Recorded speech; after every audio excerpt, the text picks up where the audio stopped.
पूरा दामोदर तुम्हारे ऊपर ही है कन्वर्सेशन का to make You're sitting in the middle. yes तू ही है हमारे बीच में तू ही है हमारे बीच में true entrepreneur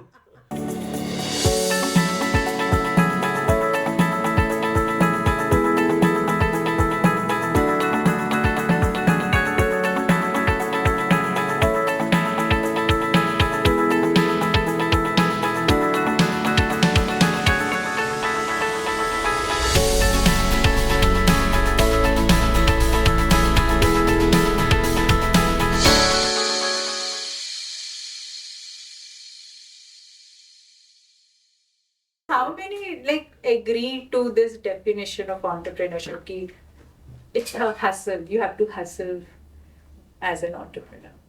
Do you agree?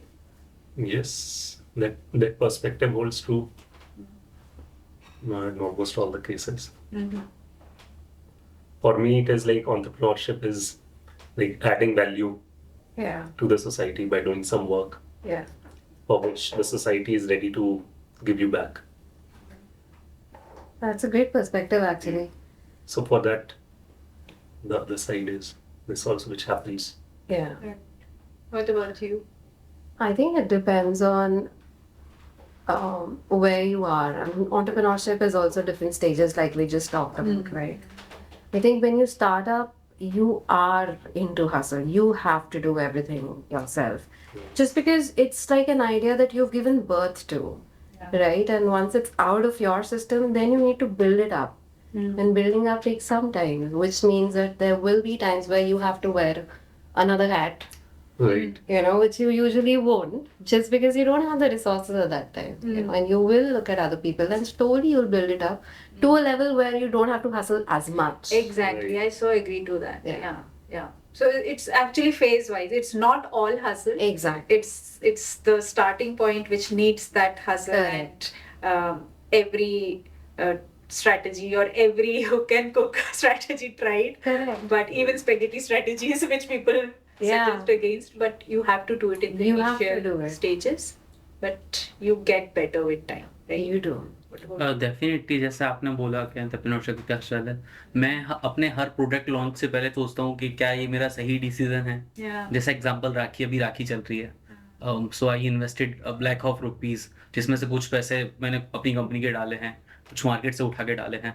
और जब भी प्रोडक्ट लॉन्च होता है तो मुझे लगता है कि क्या ये चलेगा या नहीं चलेगा, और बहुत ज़्यादा नर्वसनेस, एक्साइटमेंट दोनों चीज़ें होती हैं. और वो प्रोडक्ट बनाने से पहले मुझे लगता है क्या ये मुझे बनाना चाहिए, क्योंकि कुछ चीज़ें ऐसी होती हैं जो आप इनोवेशन करते हैं, जो एक्सपेरिमेंटल चीज़ें होती हैं, Right. आपको भी नहीं पता मार्केट में चलेगा नहीं चलेगा.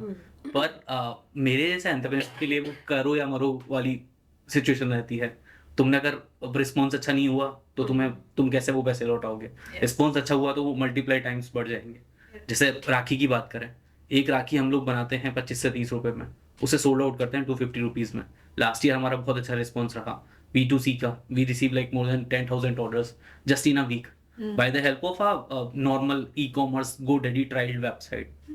इस ईयर हमारा B2C का रिस्पॉन्स थोड़ा कम रहा, पर ट्रेनिंग का बहुत अच्छा रिस्पॉन्स रहा. ट्रेनिंग के अलावा B2B हमें वो काफ़ी अच्छे ऑर्डर्स मिले. हमें आर्मी से ऑर्डर आए, हमें NGO से ऑर्डर आए, पर हमें इस बारे में आइडिया नहीं था. अभी गणपति आने वाला है, तो फिर से वही डर सेम, और वो रिपीट होता है हर बार कि ये चलेगा नहीं चलेगा. I think यही excitement है ना that keeps you going. डर is one part of it. I think it's also excitement. कि कुछ Definitely. नया बनाया, अब ये कैसे चलेगा, you know. So I think that risk factor and challenge factor Yeah. gives the kick. correct. And you know what, Roshni? Only people who can handle that will become entrepreneurs. Yes. People who want to play Yes. safe all the time will not get Yes. into entrepreneurship. So it's like a vital that you need. You risk appetite. मैं बात करूं, जब मैंने मेरी खुद की entrepreneurship journey start हुई थी 2018 में, तो उस टाइम मेरी उम्र 17-18 के बीच में थी. मैं 18 साल का पूरा नहीं हुआ था, तो मैं कंपनी इनकॉर्पोरेशन नहीं कर पा रहा था क्योंकि 6 महीने बचे हुए थे 18 का होने में. पर मेरे इंक्यूबेशन ने मुझे बहुत सपोर्ट किया. उस टाइम मेरे साथ उस इंक्यूबेशन सेंटर में लगभग 20-22 लोग थे. मैं अभी के टाइम पे अपने साथ में देखता हूँ तो उनमें से मुश्किल से 2 लोग और अपने स्टार्टअप चला रहे हैं. अच्छा, बाकी सब ड्रॉप आउट हो चुके हैं, अलग अलग जगह पे जॉब कर रहे हैं, या अलग अलग कोई MBA करने बाहर चला गया, ऐसे करके. तो ये देख के बहुत बुरा लगता है कि उस जो जर्नी में जो लोग साथ जुड़े हुए थे वो भी बहुत कम लोग बचे हैं. और अभी तो ऐसे लोग ढूंढने भी बहुत मुश्किल होते हैं जो जीरो से स्टार्ट करके मतलब जिनका फैमिली बैकग्राउंड नहीं है और एंटरप्रेन्योरशिप कर रहे हैं। तो बड़ा चैलेंजिंग होती है एंटरप्रेन्योरशिप की जर्नी, इसीलिए इतने लोग ड्रॉप आउट होते हैं। इनफैक्ट ये चीज पे उमेश सबसे सही बता पाएंगे. You work with every kind of entrepreneur as a mentor. So what do you think is the gap between hustle and why entrepreneurs drop out of this stream? I don't know. I think I have a little more philosophical view of entrepreneurship. I don't know if there is any better place to be than being an entrepreneur, right? And why is that? Because you're truly accruing value to yourself by adding value to other people's lives, right? And उससे बढ़ के और क्या चीज़ हो सकती है? I don't think कि if I've been able to add value to whoever I engage with at any point of time, while also acknowledging that that person is adding value to my life, perhaps even with just giving me the opportunity or honoring me with the opportunity of engaging on that front. तो वो तो joy, मतलब I don't know if there is anything that can match that joy. Yeah. Now, once you have that philosophical take, then the whole process of execution, जब हम ये जो भी venture है उसको कार्यान्वित करने में लगे हुए हैं, उसमें challenges आएंगे. Sometimes you have to hustle, sometimes you have to hack, sometimes you have to whatever other sort of responses the opportunity is calling to. So yeah, I mean, so one thing is कि for me अब मुझे ऐसा लगता है कि मतलब इंसान को और कुछ होने की जरूरत है क्या? मतलब होना ही चाहिए entrepreneur. I think that's the मतलब it's the and I say that it's a philosophical take because that's how I view life. कि मतलब वो life के अंदर और है क्या? So as a part of our workshops with respect to entrepreneurs, I mean one of the most enjoyable sessions that I enjoy is like when you are talking to people about life's basics 101, कि fundamentally मतलब क्या है हमारी जिंदगी का मकसद? You start from examining that, क्योंकि वहीं से ही वही गंगोत्री है, वही वो स्रोत है जहां से वो ideas निकलेंगे. And yeah, I'll stop there. But मतलब what are the tips and tricks that you have with respect to getting to that stage, having that perspective, why you have that perspective, what happens when you have different perspectives and so on and so forth. वो सब मतलब काफी detailed 30-hour turkey workshop type है. But yeah, suffice it to say that कोई और option ही नहीं है ना. Yeah. Right. Which is a very different take, I feel, because as a first-time entrepreneur, I don't think how many entrepreneurs see their business as something which is being derived from their life purpose. Absolutely. People usually see कि अच्छा ये gap है market में, ये problem है, ये चीज़ लोग बेहतर तरीके से नहीं कर रहे हैं, मैं इससे ज़्यादा अच्छे तरीके से कर सकता हूँ, and they get on with that business. Yeah. But to have this perspective that how is it aligning with your life and purpose, I don't think at least first time entrepreneurs do that very often, which is a very unique twist to starting of entrepreneurship journey. Coming to which I think it's good time for us to share our entrepreneurship journey कि हम करते क्या है and how did it start. So you want to go first, Misha? Okay. So I am a communications person. I've always been a communications and marketing person, and that's exactly what I do in my entrepreneurial venture. I'm also a leadership coach, a business coach. So it's all communication. Yeah. I have evolved even in my entrepreneurial journey. So what started as a marketing and communications business is now more of a strategic HR communications space, which is to say that we work on creating employer branding, we work on internal employee engagement, we work on internal communications, we work on change management and communications. So pretty much all of the communications that HR struggles with, Right. we support them with that. So that's what we do. And otherwise, I'm a coach, so that is a separate entrepreneurial thing that goes on. And it's kind of hand in hand because coaching is also communication in a way, so that's what I do. Yeah. So what's the typical sort of engagement that you have with one of your customers, clients, whatever you choose to call them? So we usually work on a retainership model with our clients. Essentially, we just take But on. typically, your average client in a year, what would be the number of hours of engagement? Number of hours of engagement is not really the best mark of this. Yeah, No, but I just wanted to get a sense. it's more like the number of deliverable number of, say, one of the measurables is creatives, for example. So it could be something like 80 to 100 creatives per month. Okay. So As many as that. yeah, Hmm. for one. So it's like, I mean, in terms of if you looked at yourself as having a certain capacity to service clients, then the average client is maybe, let's say, taking up 100 hours a year.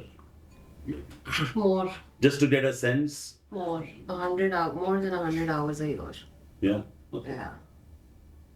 Nice. Because the kind of So clients. काफी intense है engagement. Intense hai, and that's pretty much why it's at this stage it's imperative for me to have a team of people and not have me doing the hustle, if that's the word we're using. Yeah.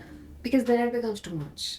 Because then it's a challenge between, do I do everything and keep a hold on everything and then ensure quality in some cases, or do I expand, have more things to do, more clients to service, and keep upgrading the quality that we are working. Right. Interesting. So I think that's primarily true. I feel true for a lot of entrepreneurs. They kind of evolve because it's required of them. It's almost like you said, entrepreneurship is just a way to be. It is that. इसके अलावा और क्या option है, right? So once you become an entrepreneur, then the only option is to evolve and grow evolve from and there. grow from there, right? Yeah. Like just follow what is needed, and you actually get your own purpose as well while you're doing that. Yeah. And that's also another kind of evolution. And then you say, okay, do I need to work in this direction? Do I need to work in this direction? So how did this purpose evolve for you while on this journey? Like we were talking earlier, it was more like an accident that I became an entrepreneur. I mean, like I came from a business family, right? So, and I'm a Bania.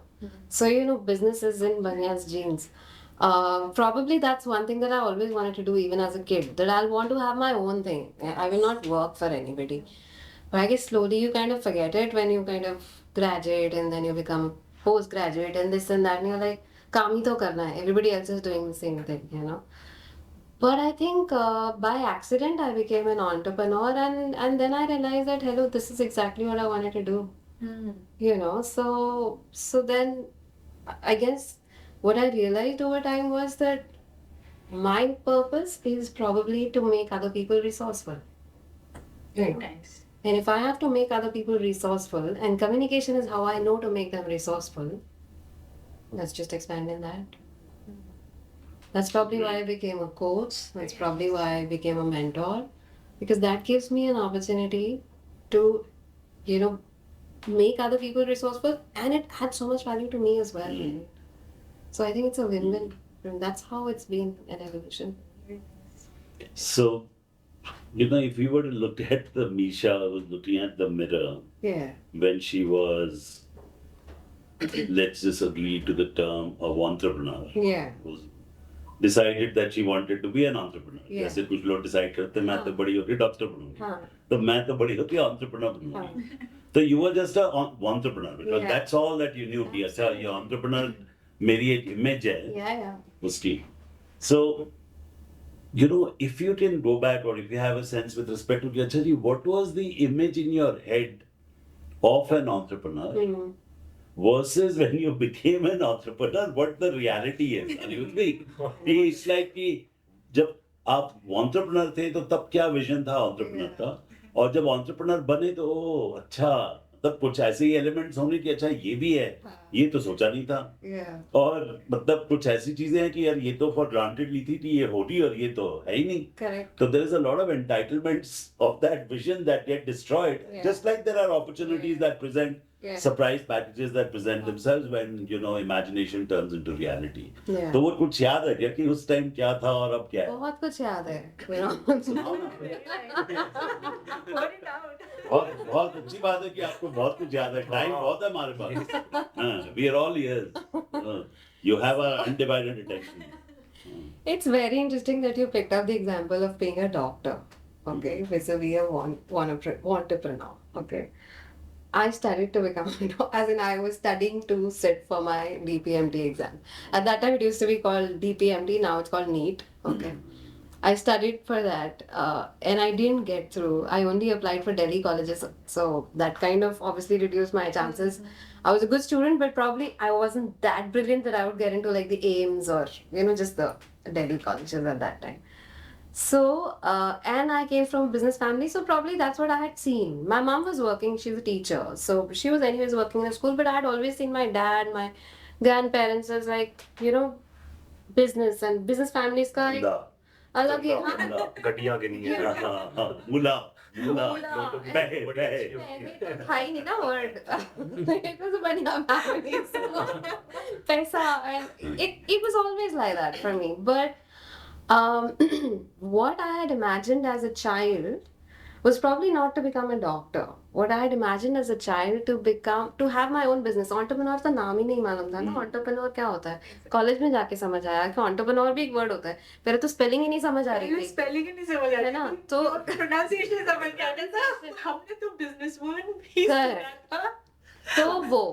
तो उस time पे तो business करना है, but I wanted to be something in fashion, so I wanted to do something in and the idea at that time as a child that I used to have was that I will have a place where people can walk in, they can explore clothes, they can have a good time, they can eat, they can listen to music, so like a whole lifestyle sort of a space is what I had imagined really, and to work that out. The generation that I come from, obviously parents were like NIFT, not at all, like हमारे घर की लड़कियां types, how can you be in fashion, this is not the line for you, okay, won't do it, and I was creative. तो अच्छा अभी DPMT में नहीं हुआ, तुमने आगे डॉक्टरी की पढ़ाई नहीं करनी तो कॉमर्स ले लो. उस टाइम पे 2 ही 3 ऑप्शंस होते थे, इधर से इधर चले जाओ, इधर से इधर चले जाओ, ठीक है. So got into BBA. That's where I got entrepreneurship ka lessons, because I got into an institute called Indian Institute of Planning and Management, and it was a 3-year program on entrepreneurship and business. That's where I learned the word entrepreneurship. That's where I learned what it means. Is IIPM the Arindam Chaudhary one? Arindam Chaudhary, correct. And so उसी time से हासिल शुरू हो गया. हासिल पहले से ही था, क्योंकि जब तुम मेडिकल के लिए पढ़ते हो तो वैसे ही तुम्हें बड़ी मेहनत करनी पड़ती है. फिर उसके बाद हासिल क्या हुआ, IIPM was not giving you a degree, so DU का भी साथ में करना पड़ा. So दोनों चीज़ें तो हासिल तो था ही, क्योंकि दोनों चीज़ें चल रही हैं साथ साथ.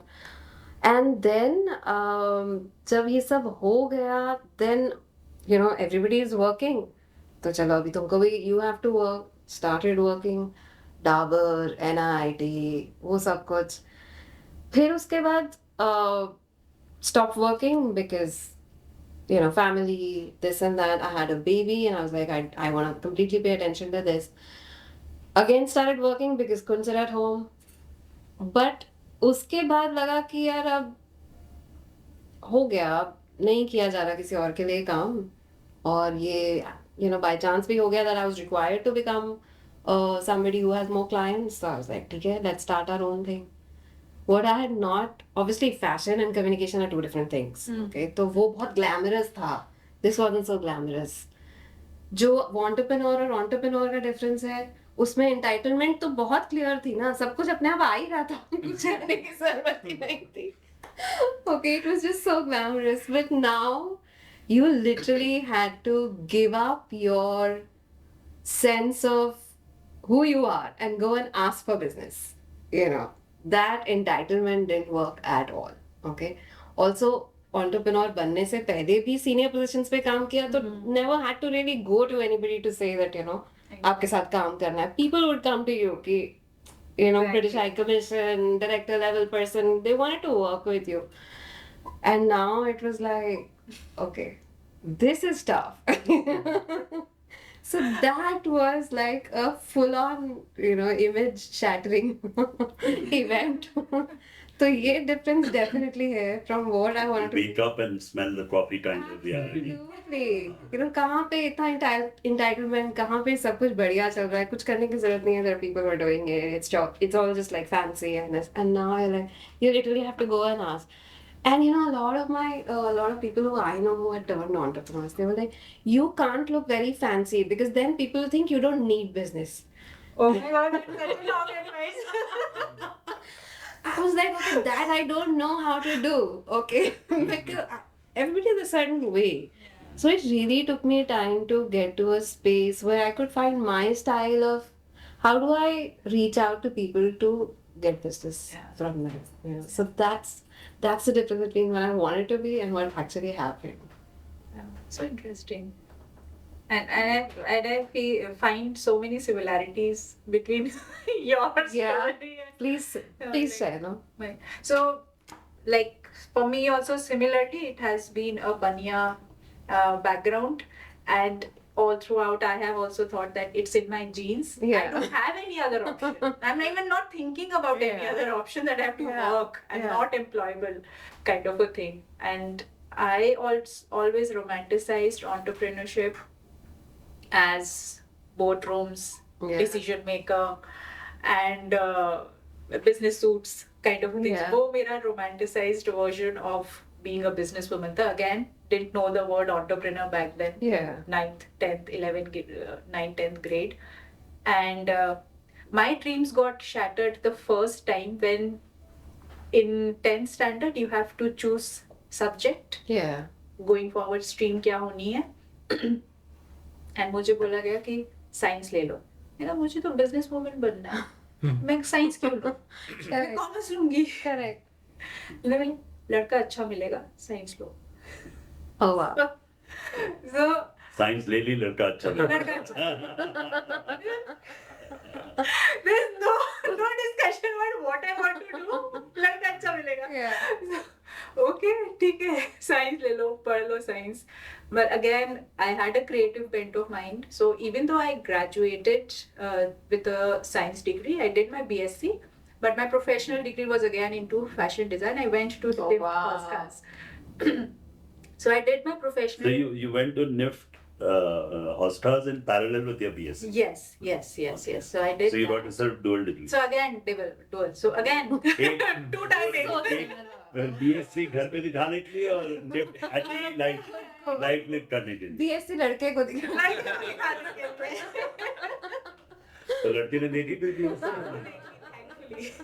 उसको कौन सी डिग्री पसंद आई? NIFT या ये?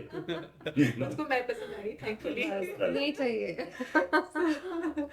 So again, that dual thing happened, and again, when you are in that environment, like you learned the word entrepreneurship, I learned ki, okay, there can be a business around fashion. So not particularly being interested in fashion per se, but just the business of fashion, because mind to entrepreneurship ke around focused hai. So, but then again, it was time for again marriage and everything, so that happened. So I wouldn't say it was a smooth ride for me into entrepreneurship right after completing my education.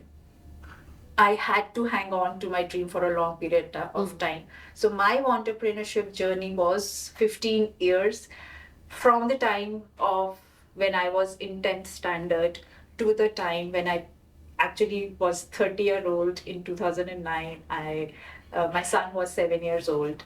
And that was the arc for me to travel from being an entrepreneur to becoming an entrepreneur. And when that happened in 2009, for me, entrepreneurship again started with, of course, hustle, doing everything by yourself, from being the peon to the CEO kind of a thing. But then the only thing that kept me going was that if I won't do it, who else is gonna do it for me? It's my dream. I have to chase it. No one else is gonna do it. So just the fact that I hang on to my dream for 15 long years is what actually is a gist of my entrepreneurship to entrepreneurship. So yeah. That's amazing. So what about you, Harshit? At least my timeline has been similar to what was yours. Oh, interesting. And I also started off very early in my school days, then started earning money by programming during the college days. Always, like I had an artist also when I tried doing programming and earn some extra pocket money. Sometimes it matters to host a party. It matters a lot. In college, a very valuable skill. It's a very valuable proposition. जब मैं IIT में था, हमारे सिर्फ ऐसी असल opportunity सिर्फ tuitions मिल जाते हाँ, हैं. tuitions भी होती हैं, right? Right.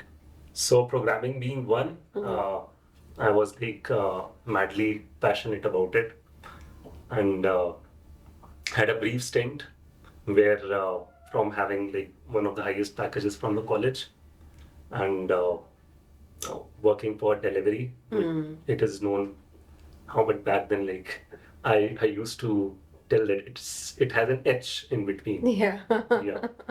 So yes, after that I worked for Cast 24 as well. So it has been a very long stint, similar to your timeline. Wantrepreneur because I kept myself surrounded. I made certain choices in a fashion that I liked being surrounded by people who wanted to make some program and add some value to the society. So when I went into logistics, I was thinking it in that particular direction. That I am attached to this problem because it is giving me a sense that I am making something which is going Making to sense. good smoke. Yeah. Like that.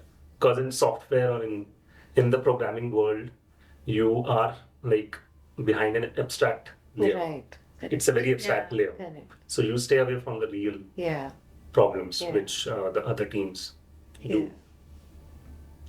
Yes, I had a stint abroad as well. Yeah. A stint. And responsibilities ensue. Yeah. So I decided that it's the right time to do what I always wanted to do.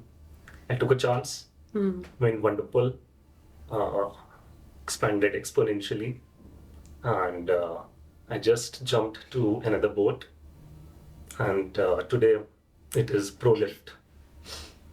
Right. Yes. And all through this journey, I've seen like too many systems. And what I saw that making those choices to be more accurate with your passion or purpose. What do you mean by systems when you say systems? Like there is a school system, there is a coaching system, there is a training system, and there is a system like corporate structure where Right. you work, contribute, then you try to understand how this particular contribution is actually making this much money come through. Right. Why, how is it happening? What are the pieces, rest of the pieces, the unknowns? Right. And yes, during that journey, just to understand those pieces and how to make those decisions, I used to take help from Chief, and he has been playing a vital role in my very material decisions which I have taken. Brilliant. Just scaling this particular experience, making a platform to make it more accessible to for everyone.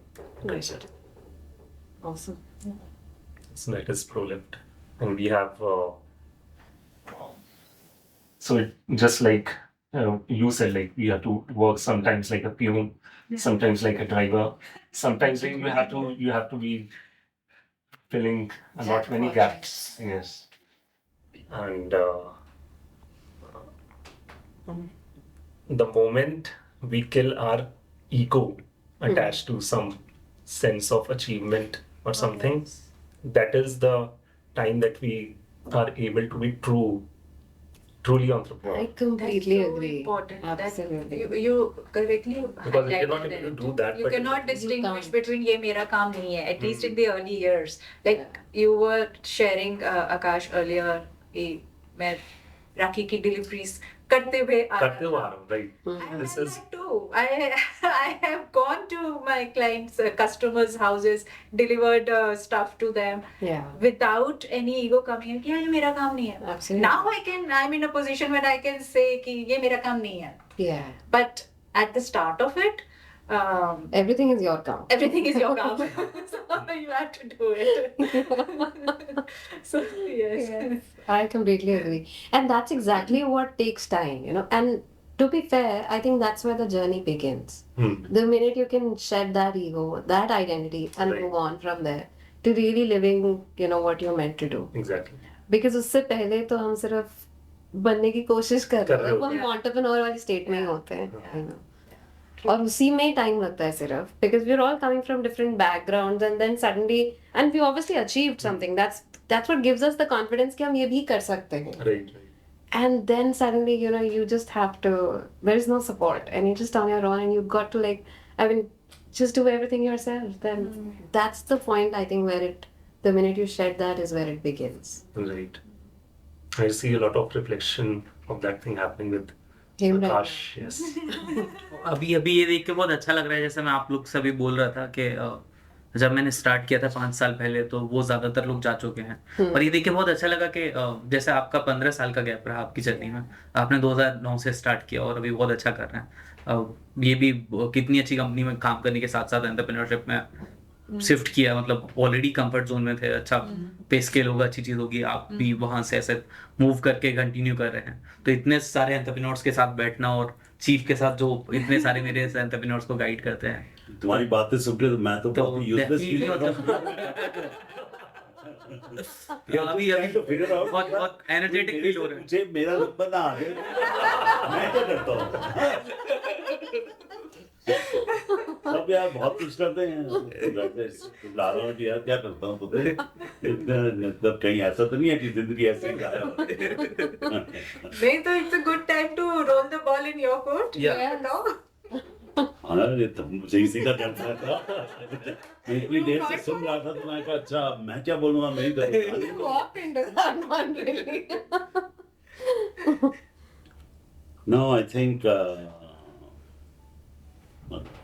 Akash, or in flow, I call him Tota, so yeah, even if he has an objection, that's entitlement that I've snatched away from him. So Tota is very interesting कहानी. Because this guy in class 11th, while in class, he looked at the blackboard and the teacher and said, "What the bloody fish am I doing here?" You know, ये क्या है, मतलब ये इसका और जिंदगी से क्या ताल्लुक है? So that was a very, very innocent question that came up to him, and he then chose to go out. इसकी बड़ी interesting कहानी है. उसी time actually he is very fond of his दादाजी, so his दादाजी had a fall. तो जो भी प्लास्टर वास्टर लग रहा था तो उनके वो he was walking with a walking stick. तो वो walking stick जो है वो भी टेढ़ी मेढ़ी सी थी, और उसके अंदर वो दादाजी को और 4 चीजों की मोबाइल जेब में है, ये वो फलाना टिकाना. तो he designed from scratch a walking stick, right? It's by the way online, you can go and read articles about it and all that. So वो walking stick में emergency button था. Wow. उसमें वो LED लाइट थी, torch light थी. उसमें because it had a battery, it could charge your mobile, right? और उसमें GPS लोकेटर था. इमरजेंसी बटन तो मैंने बताया ही वो था, और वॉकिंग स्टिक तो थी. So I mean this was like all things, and he gave it to his Dadaji. So his Dadaji was very happy and so on. So seeing the joy that he had added to Dadaji's life with respect to this, so he said, why don't I scale this up and make more of these? So that's where he started. But the partner that he had with respect to who would help him scale this up, तो वो discharge करके चला गया. So then वो एक rarely, but it's a very nice story with respect to, and I'm sure somebody could do a kind of a documentary or a YouTube shorts and go and speak to his दादाजी दादाजी है ना हाँ, definitely. दादाजी हैं तो दादाजी से जाके बात करें कि इसके बारे में. So then this thing with respect to that he was telling us about the ashes to idols, that he was very pained to see a lot of pious sort of offerings at the temple, which then just become temple waste and get thrown at the nearby pond or whatever. Right?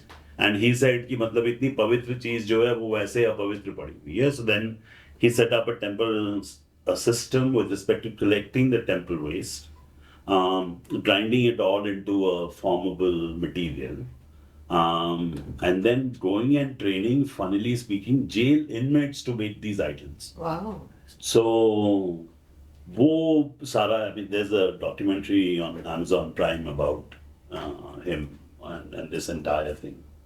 And उससे बड़ी बहुत ही interesting sidelines और ये हो रहे.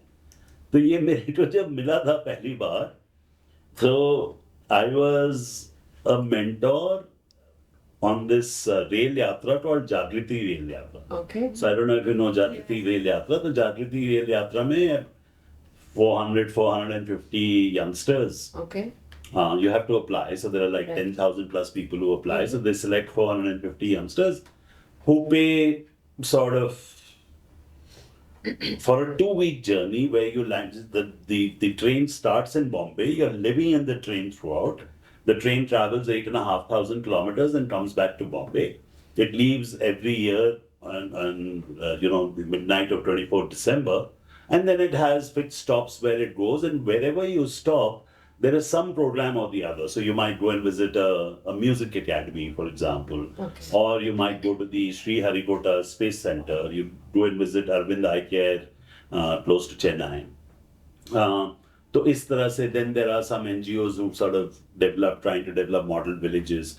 You visit one of them, and there is obviously a lot of opportunity for, so I was one of the mentors. He was there, तो मैं सुबह तो जो it's a really nice enterprise because the whole train is chartered, so it's a chartered train. Right. और chartered train में सबसे आगे वाला डब्बा और सबसे पीछे वाला डब्बा has been, it's just a wagon which has drums of water. Okay. तो वो नहाने के लिए है. Okay. Right. Then you have 3 डब्बाs on each side which are second class 3 tier के जो डब्बे होते हैं वो हैं जिसमें यहाँ पे girls हैं, यहाँ पे boys हैं. Okay. Right. Then there is 2 AC chair cars which are like a club जहाँ पे people gather after dinner to do projects or presentations or jokes or whatever while the train is moving. Right. And then there is a AC 3-tier ka dabba, which is all the staff that manages the entire thing, Right. this whole enterprise. And this is like a huge enterprise Yeah. because, by the way, वहाँ पे train में खाना भी बन रहा है. और जब कहीं हम जाते हैं, Yeah. तो जैसे अगर हम ट्रेन यहाँ पे रुकी, तो आज सुबह 7 बजे पहुंची और लेट्स से रात को 9 बजे यहाँ से चलेगी. तो then 7 से 9 का कुछ प्रोग्राम है, right? So there is all the logistics with respect to transporting 500 plus people to wherever you're going, which is on an average 25-30 kilometers away, right? और फिर वो जो पूरा किचन स्टाफ है वो सारा खाना तामझाम ले जाता है वहाँ पे खाना बनाता है. Wow. Then wraps up from there, comes back to the train, prepares the dinner because खाना 3 times सभी का होना है. Right. तो you can imagine the logistics. फिर कभी ट्रेन में पानी खत्म हो गया तो you have to call the next station कि हम वहाँ पे रुक के पानी भरेंगे. There is logistics of availability of the line, signal, competing trains, all of that. It's like, it's a remarkable enterprise. I mean, that itself is such a remarkable enterprise. आकाश क्या कर रहा था वहाँ पे? तो आकाश was one of the 450. तो मैं AC 2-tier में मैं ऐसे सो रहा हूँ. तो ये जो जागृति का ये जो रेल यात्रा का जो CEO है, he's like diagonally opposite upper berth में यहाँ पे, right? तो तोता आया, और at least we didn't call him तोता then. तो तोता आया और मेरे पैरों के पास बैठ गया. और करीब 6:30 पौने 7 बजे सुबह के होंगे और ये आशुतोष से बात कर रहा था ऊपर ऐसे भी जो भी, और ये अपनी कहानी सुना रहा था. तो मैं बैठ के ऐसे हाफ अस्लीप स्टेट में सुन रहा था कि अच्छा जी क्या हो रहा है. So he then came to this कि मैंने ये टेम्पल बेस लिया एंड देन मैं फिर जेल में जाके मूर्तियां बनवाने लगा. That was his story.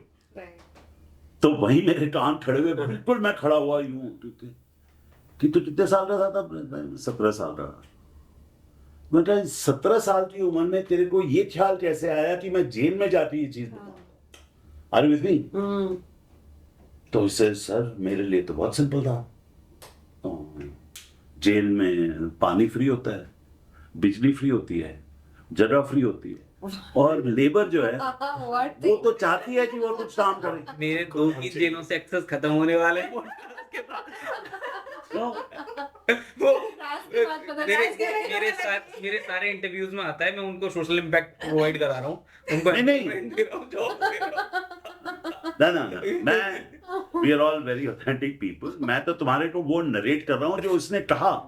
ये उस टाइम 19 साल का था. This is called resourcefulness. Absolutely. Social impact तो है ही है. Definitely. नहीं, और सोशल इम्पैक्ट जो है, जो जिन जेल अथॉरिटीज ने इसको ये परमिशन दी ये करने के लिए, बिकॉज आई नो कि jail security is like a major thing. तो वो उन्होंने जिन्होंने परमिशन दी, obviously they saw the social impact. But मैं तुम्हारे को बता रहा हूँ, I mean we won't have enough time because I can tell you individual stories of the social impact that he has caused directly was like 20x of what you could have imagined. He obviously hadn't imagined it because his imagination तो बड़ी limited थी, but इतनी imagination on the dot थी कि बिजली free, पानी free, real estate free, labor who is actually has all the time and would like to get engaged in something. Absolutely. उनको productivity सिखानी नहीं पड़ेगी. They are ready to work all the time. Exactly. तो हुआ ये कि जो social impact जो मतलब जो एक्सपेक्टेड नहीं था कि अनएक्सपेक्टेड रिजल्ट्स कैसे आते हैं, that is this is yet another sort of beautiful example or manifestation of what entrepreneurship does. Right? कि जो तुम्हारी को उम्मीद नहीं थी वो भी हो गया. You know, जॉब में नहीं होता ना. जॉब में तुम्हारे को पता है कि अगले 1 साल तुमने क्या करना है, राइट? और 1 साल के बाद बॉस आएगा and give you all the more reasons कि भाई तुम्हारा इंक्रीमेंट क्यों नहीं हो सकता इस साल, you know, that kind of thing, right? जबकि उसका इंक्रीमेंट खूब हो रहा होगा तुम्हारी बदौलत, राइट? तो हुआ ये कि ये वहां पे जेल में लोगों से मूर्तियां बनवा रहा था. तो गणेश की मूर्तियां, जैसे गणेश उत्सव है तो गणेश की मूर्ति is like this is a peak time for. Rakhi खत्म हो रही है और अब गणेश की मूर्ति. सो पहले दी just like you would expect out of any group of people, dynamics ऐसा होता है कि यार पता नहीं क्या है, you know, at least the average person in jail is thinking I don't know, you know, but some people got involved in making that. तो हुआ ये कि उसमें से एक बंदा था, उसका नाम तो ले सकते हैं या नहीं? बिल्कुल. हाँ बिल्कुल, संजय. वो सेलिब्रिटी है आज के टाइम. उसके आर्टिकल सर्च करेंगे नेट पे तो आ जाएंगे. So this is a guy, the headlines of the story that I know about him, born and brought up somewhere in Agra. Okay. Right from his teenage years, loved tinkering with hardware, you know, repairing ये कुछ नहीं होते बच्चे जो ये tear apart करके they want to put it all together and so on and so forth. But he was doing it with respect to hardware and electronics also. So mobile phones, laptops, कुछ होते हैं जो interested होते हैं, soldering iron लेके वो कुछ ऐसे जोड़ के कुछ कर देंगे. तो he was one of those guys. And then जैसा कि होता है, मतलब आगरा में भी होता ही होगा, तो he had let's just call her a love interest, right, in the neighborhood. And the parents जो हैं वो मतलब जो भी कारण रहा हो, मुझे नहीं पता कि क्या कारण था, बट जो भी कारण था उन्होंने they didn't look very happy with respect to this, please with respect to this. तो ये बंदा जो है ये थोड़ा डिजेक्ट होके, लव लॉन होके ये जयपुर चला गया. And he opened a little hardware shop in Jaipur. और वो अपना बहुत हैप्पी था. कुछ टाइम मतलब he was obviously in turn, you know, in touch with his love interest. Love interest decided to come to Jaipur and get married. मंदिर अंदर में शादी करी, happily ever after की उम्मीद लेके, पर लड़की के माँ बाप had other plans. So ऐसे केस में स्टैंडर्ड क्या होता है कि लड़की के माँ बाप जो लड़की गायब हुई होती है वो हमेशा 17.5 साल की होती है या 17.25 साल की होती है या 17.25 साल की होती है, right? So although she was more than 20, but वो ये करके, और ऐसे केस में वो why 18 is that deadline is 18 से कम अगर लड़की की उम्र है तो it's considered statutory rape, even if you had the consent of the person, right? So that's not a defense, it's a statutory rape. तो 7 साल की सजा हो रही, खट खट खट खट ये जेल में आ गया। फिर पता चला कि एक कोई तोता नाम का बंदा है, वो आता है और वो कह रहा है कि मूर्ति बनाओ, तो संजय मूर्ति बनाने लगा। तो तोते से संजय की बात हुई, and Sanjay was like the most industrious guy, because he had that mental makeup, and of course वो वहाँ पे he didn't even deserve to be there or whatever, तो he said कि चलो मूर्ति बनाते हैं। तो खैर संजय ने तोते को over a period of time वो सारी अपनी कहानी सुनाई, और तोते ने उसको देखा, फर्स्ट हैंड एक्सपीरियंस किया। सो तोते मतलब तोता is a well known guy in those circles. तो दैनिक जागरण का जो बंदा है वो आता है, वो 8-10 आर्टिकल ऑलरेडी निकाल चुका है अभी तक। So he comes and tells the Dainik Jagran, तू आजा भाई, तेरे लिए एक बहुत बढ़िया कहानी है। So he turns around and tells the whole story of Sanjay. Half page का ये दैनिक जागरण में आर्टिकल निकलता है, और उसके अंदर he also endorses कि Sanjay is like my most industrious guy. अगर ये बाहर होता तो मैं इसको 50,000 रुपए की नौकरी एक पहले दिन दे देता, इसको तो CEO बना देता, ये वो पूरा इसने पूरा वायलेंस बजा दिया। तो 3 दिन बाद जो वो लड़की के घर वाले थे वो लड्डू और माला लेके जेल पहुंच गए। संजय को लड्डू खिलाया, ये हमारी बेटी से तो शादी करनी दबाज थी, राइट? उन्होंने कंप्लेन वापस ले ली, एंड उसका जो भी 2-1 महीने का कंपाउंडिंग का प्रोसेस होता है, मतलब गिवन दी स्पेशल, तो every it was a happy story कि संजय ऐसे निकल गया। अरे ये सोशल इम्पैक्ट तो सोचा भी नहीं होगा ना, ये सोचा भी नहीं होगा। गुड कर्मा। नहीं, अभी यहाँ स्टॉप नहीं हुआ। फिर क्या हुआ कि संजय का तो स्टैच्यूटरी रेप का केस था। So now you put yourself in the shoes of one of the prisoners, and he turns around and says कि ये तो इसको तो कभी बेल मिलती नहीं, ये तो बेल क्या, ये तो छूट ही गया। तो जरूर इसने क्योंकि मूर्तियां बनाई थी भगवान की, तो देयरफॉर इसके साथ ये हुआ। So that started what was that trickle of interest in the making of these idols became a flood, because this belief spread around in the jail कि तुम अगर जाके मूर्ति वालों के साथ काटो तो आपको बेल मिल जाएगा, right? Now in jail, by the way, sadly कि जो under trials languish कर रहे हैं, a lot of them are entitled to bail, a lot of them have even been granted bail. But they don't have anybody or the resources to post whatever the bail conditions are. कि किसी की 1,000 रुपए, किसी की 5,000 रुपए, कोई है ही नहीं जो आके और मतलब एक श्योरिटी कहते हैं ना कि जो खड़ा होता है कि ये ट्रायल प्रोसेस ले आएगा, तो वही नहीं है। तो वैसे केसेस आए तो तोते ने भी हेल्प करके, जो भी जैसे भी है उसको कर करके, मतलब more than 40 people have got bail thanks directly to his involvement. Right? तो मतलब ये है, इसको कहते हैं कि जो सोशल इम्पैक्ट तुमने इमेजिन भी नहीं किया था। नाउ इसका जो जॉय है वो अगर तुम्हारी एनुअल अप्रेजल मीटिंग्स के बाद भी तुम्हारे को तुम्हारे बॉस से मिलता हो तो very good, you are in a very good spot. But ये इस जॉय की क्या वैल्यू, राइट? तो and that is like filled with a flurry of thoughts. Yeah, including that British High Commission one that I was telling you. So you were in Bangalore or Delhi? Delhi. Yeah. So I moved to Bangalore in 2001. Okay. And yeah, by the time I turned 40, I was like, say कि अच्छा जी, 50 के बाद क्या करना है? And 50 के बाद हमारी सांस्कृतिक धरोहर जो है वो कहती है कि 1+, so you start thinking about it and so on. So I formed an NGO when I turned 40 in 2004, and then when I turned 50, so that NGO was like a think tank where lots of thoughts, projects, ideas around ventures and all of that were all sort of happening. And then after I turned 50 and laid down my corporate responsibilities, and I said, "Acha, today the first day of the rest of my life, अब क्या करना है?" So It took about, it was a process of discovery of 3 to 5 years. And it was a process because, so obviously what you would like to do for the rest of your life is not, might get tweaked and evolved a bit, but this is kind of the last hurrah. Yeah. So there's a lot of time and thought that went into it.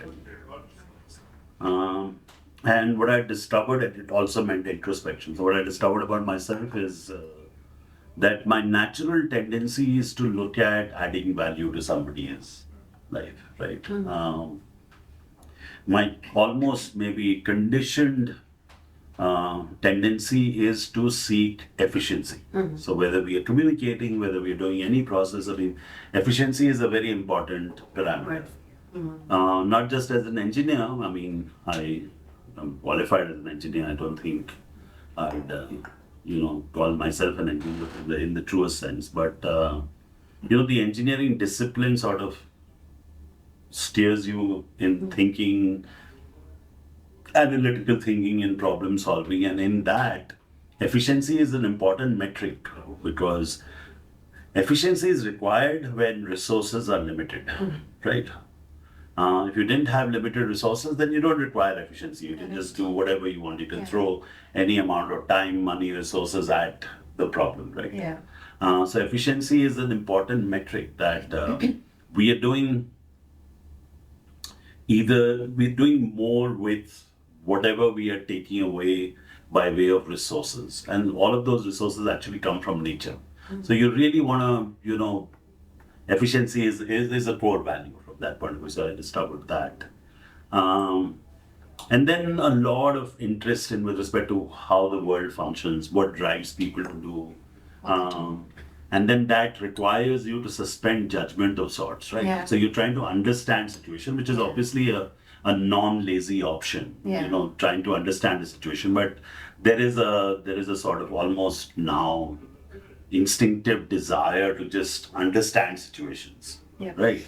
I still fail sometimes and you judge situations, but most of the time the effort is to understand a situation, because only when you understand a situation can you draw learnings from it, right? Whether it is an experience that you're going through or is it an experience that somebody that you are observing from as a third party going through. So with my mentees or people that I coach at counsel and so on. So I really thrive in that. As in, I love myself most when I'm doing that, right? I love myself, engaging in conversations like this. Yeah. But then, of course, the conversations need to be steered towards adding value, right? Otherwise, What's the point? So that's the journey, the broad journey that's been. So I would say that I am a sort of, that futurist thing is it's really, that's where I spend all my me time with respect to that. And then the focus is on how you can really add value to other people's lives. And then all of that, so I'm a futurist, a social impact entrepreneur of sorts, a social entrepreneur, wherein you see entrepreneurial ventures as a means of bringing about whatever your view of socio-political changes in whatever limited sphere, right? So that's what I arrived at about 4 years ago, and then there's a whole host of things which are a work in progress, but and they'll continue to be the work in progress but एक थोड़ा सा जो North Star है, as I call it, वो ये है कि अगर जिंदा रहे तो 1 million ventures को enable करना है, 10 lakh ventures को enable करना है. Now just to give you a sense of that scale, कि अभी तक पिछले 4 साल में या पिछले 9 साल में I must have touched 100 plus ventures. Wow. तो वो 100 plus से और 10 लाख का जो वो है, ये मेरा entrepreneur वाला chasm है, बहुत ही wide है.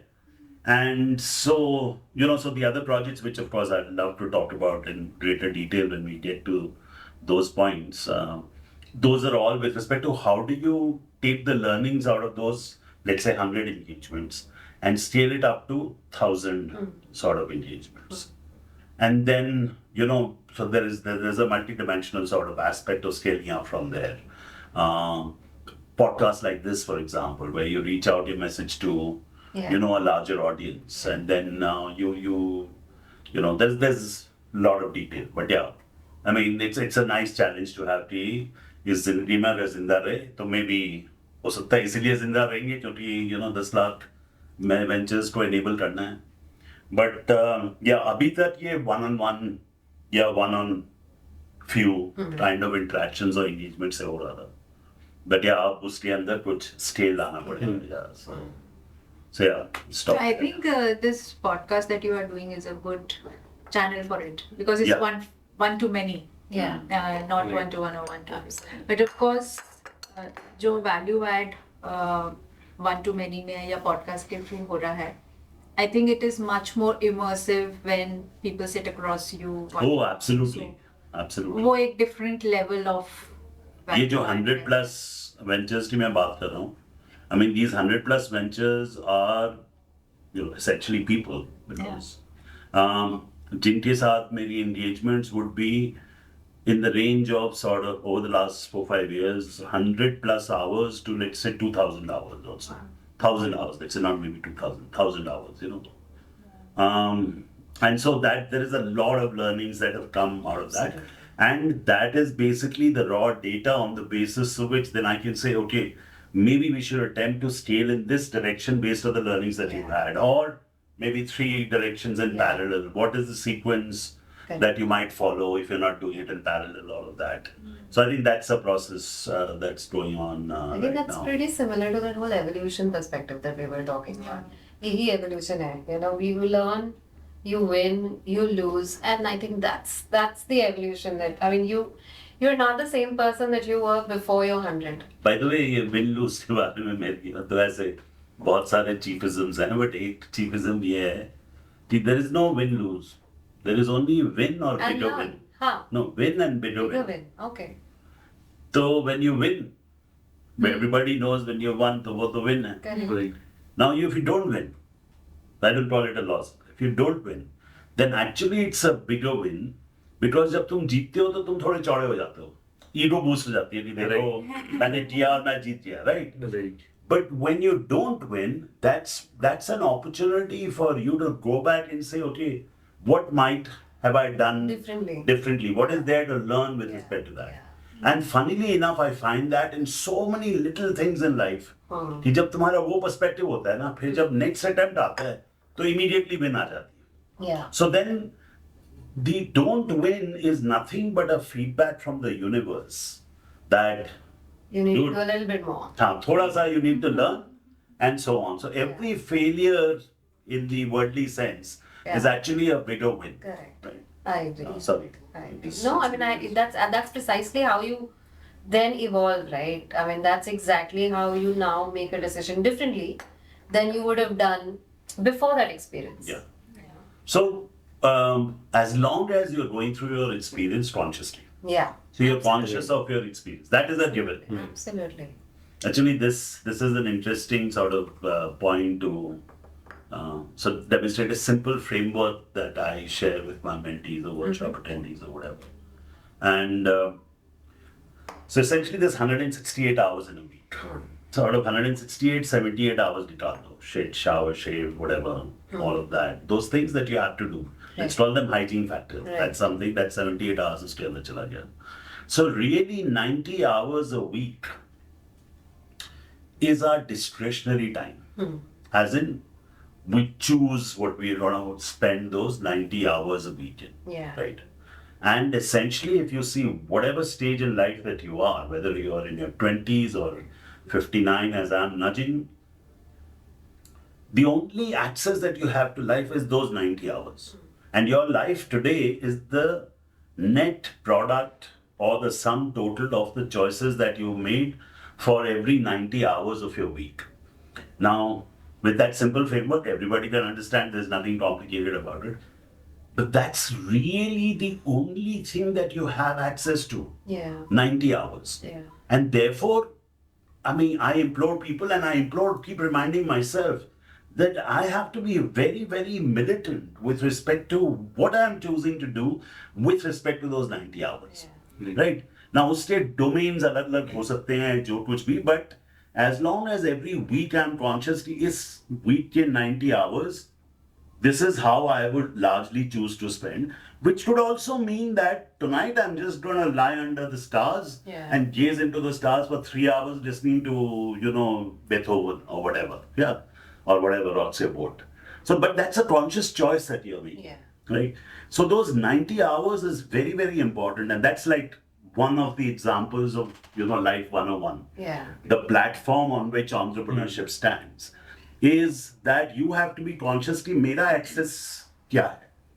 And as an entrepreneur, really entrepreneurs are 1%ers, okay? So, so there is 99% of the people who either have not woken up to the opportunity of entrepreneurship or are just so engrossed in, just their daily bread and butter that they don't even have time to even think to that. Yeah. So really, who are entrepreneurs in the world? Those 1%ers are who? They are the ones who bring about change, right? 99% of the ones are, they're just so caught up and they actually consume that change that you bring about, right? And they obviously appreciate you for it. And therefore, you have the likes of Apple or Tesla, who have the kind of market cap that they have, right? Because they have actually delivered value to like millions and tens of millions of people, right? I mean, if you take Tesla is like the market cap of Tesla is more than the next 6 or 7 automakers की market cap combined, right?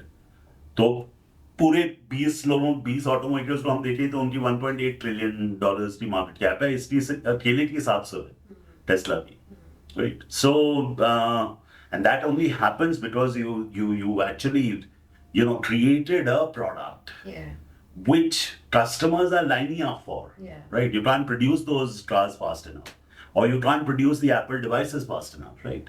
So that was the brilliance of Steve Jobs and, all of that. And then somebody like Steve Jobs is the 1% of the 1% of the 1% of the 1% of the 1%. But overall, if you see, I think 1% of us are blessed to have what we have, the education, the access, the financial resources, the other resources, the relationships, the education, learning opportunities, whatever you may call it. We're just blessed to have that, right? Because the 99% don't have that luxury, right? So, yeah, that's also just, just another way of emphasizing the appeal behind entrepreneurship. You know what I mean? But I have a question here that, of course, we all are here in the room, entrepreneurs who are in love with entrepreneurship, and that's why we are pursuing it. But for people who are coming out of education or college or something, at least the society and the family thinks, oh, entrepreneurship is not stable. Please go ahead and get a job first. So in fact, first time entrepreneurs ko no one is ready to consider them to be settled, so to speak. True. Whether it is a man or a woman. Yeah. But so what are you how do you overcome this thing, since you work with young entrepreneurs also, and if people who are having that aspiration of I want to become an entrepreneur, do they have to wait for 15 long years like we did, or they can get into it? So I think there's sort of enough diversity in the kind of numbers that we see in India. But in general terms, you find that the ecosystem is becoming more and more favorable or to encourage entrepreneurship, more and more entrepreneurship.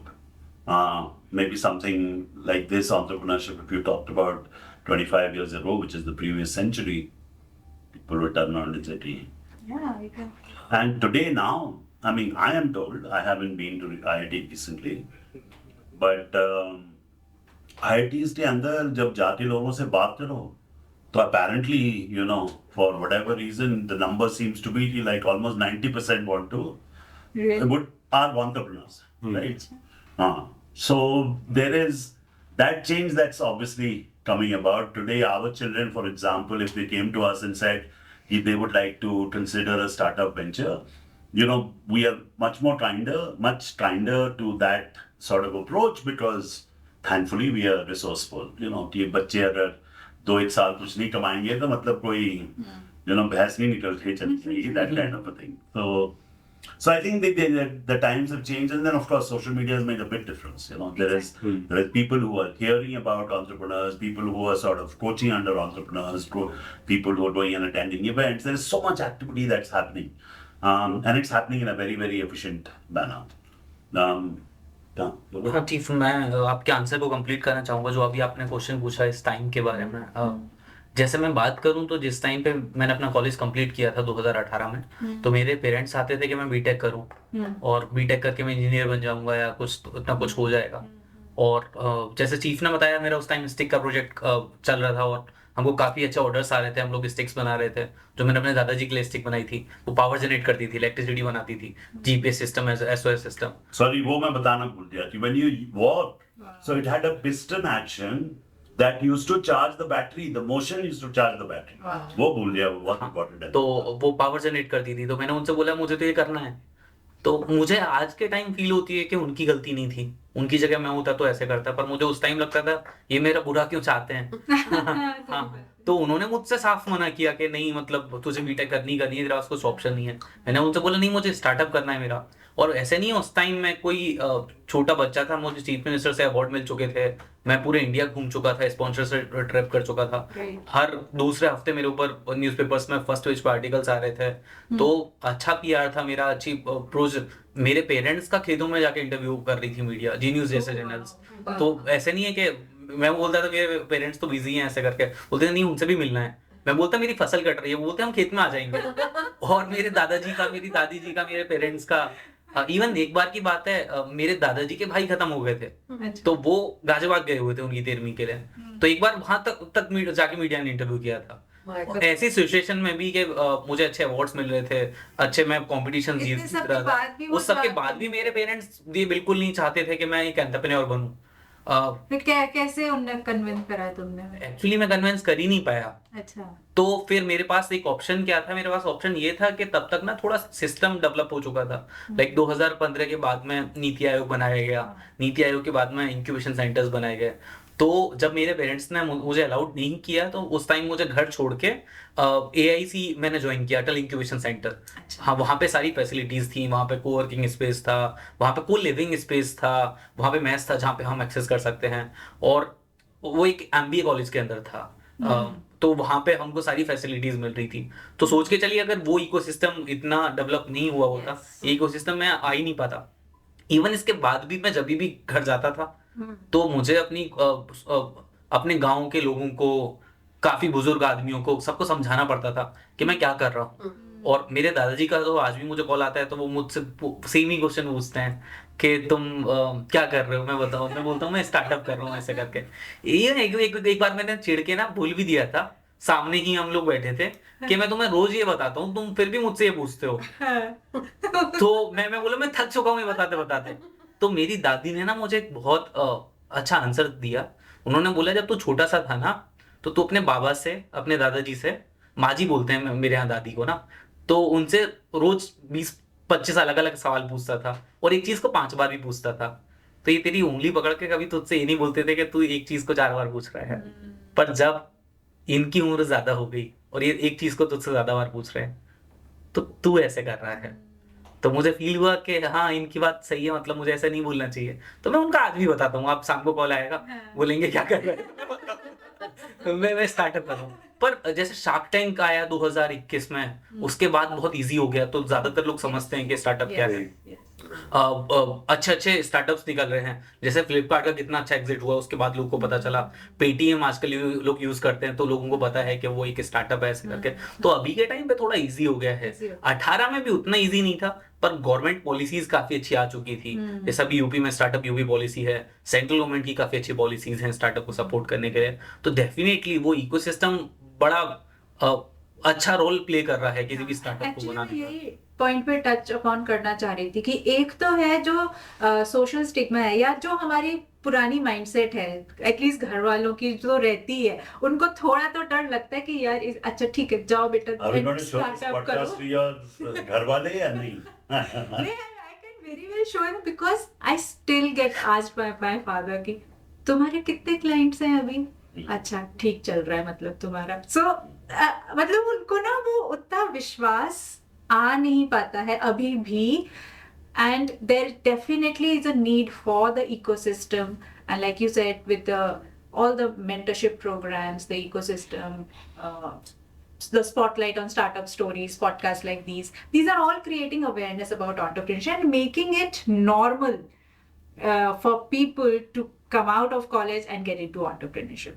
Otherwise, it was like थोड़ा सा तो रहता था कि अरे settle नहीं हो रहेगा ये थोड़े साल. थोड़ा सा डिफरेंट व्यू है मेरा एक्चुअली, बिकॉज मेरे को ऐसा लगता है कि इंडिया में तो शुरू से ही business is a big deal. मतलब बिजनेस अज्यूम्ड होता था कि बिजनेस तो कर ही लेगा, नौकरी नहीं मिली तो बिजनेस तो कर ही लेगा. क्वालिफिकेशन और specialisation education for it. Today, if you look at the stats, I think family businesses contribute to almost 70% of the GDP.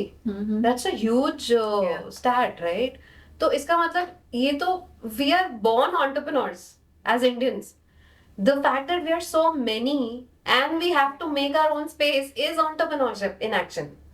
You know, तो मुझे ऐसा लगता है कि startup is just another name for a business, right? Which has been made fancy and made big by Shark Tank and all of these people. क्योंकि now suddenly it was not about running a business, it was about तुम्हारा नया क्या है idea.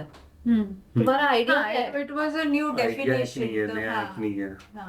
उससे पहले कोई idea थोड़ा था. New उससे पहले unconventional way of correct, the approaching same problem business. तुम इसको कैसे कर रहे हो?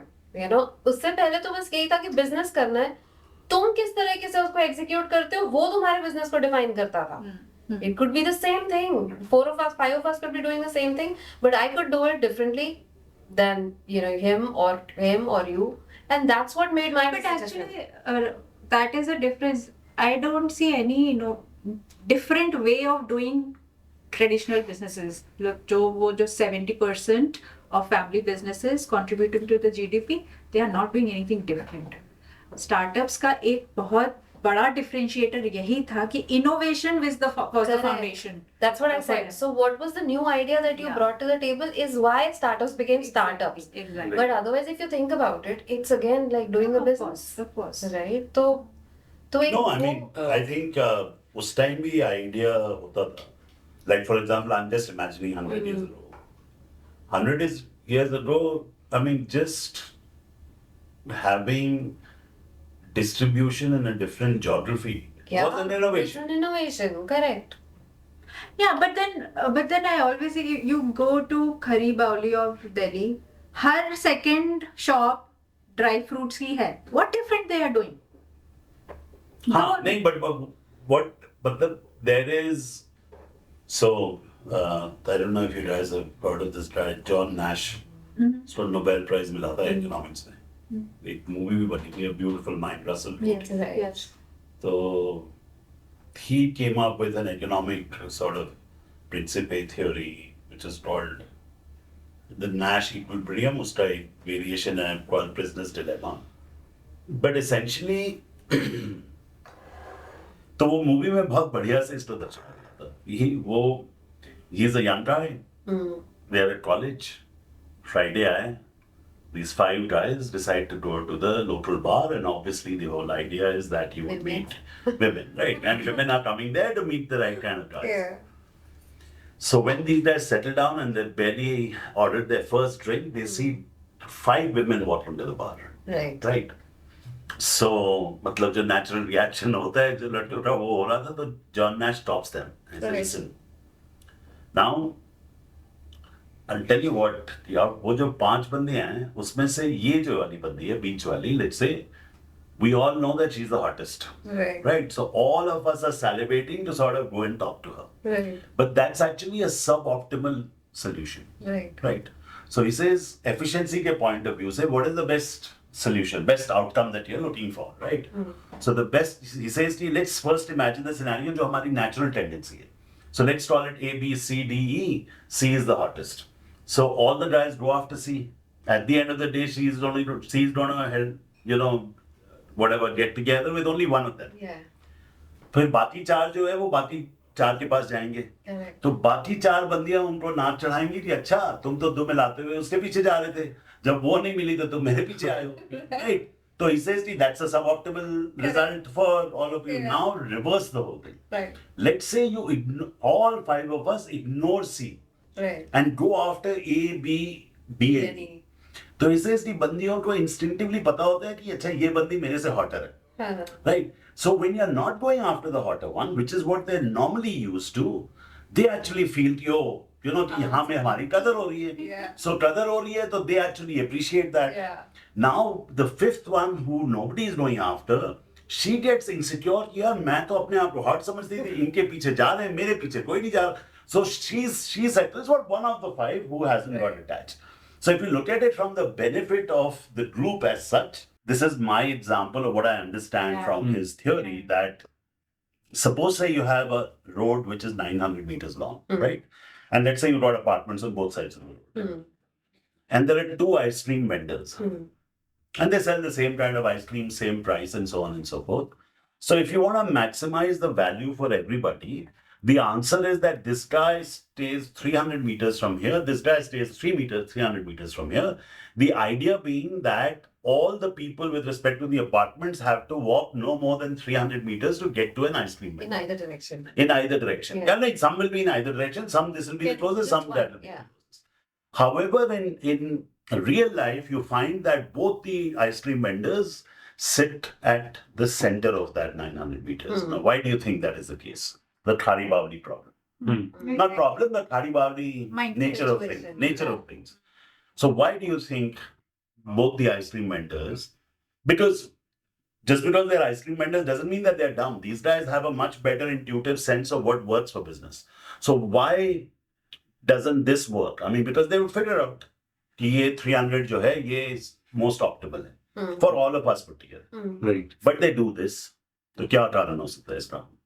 They don't want to miss out on any customer. They want to service every customer. Yeah. So it is something that comes from, emanates from fear, which is a Yeah. disempowering sort of thought, Yeah. right? So if I am this ice cream vendor and I'm 300 meters here, this guy should ideally be 300 meters away. Yeah. But I know that if this guy shifts, Yeah.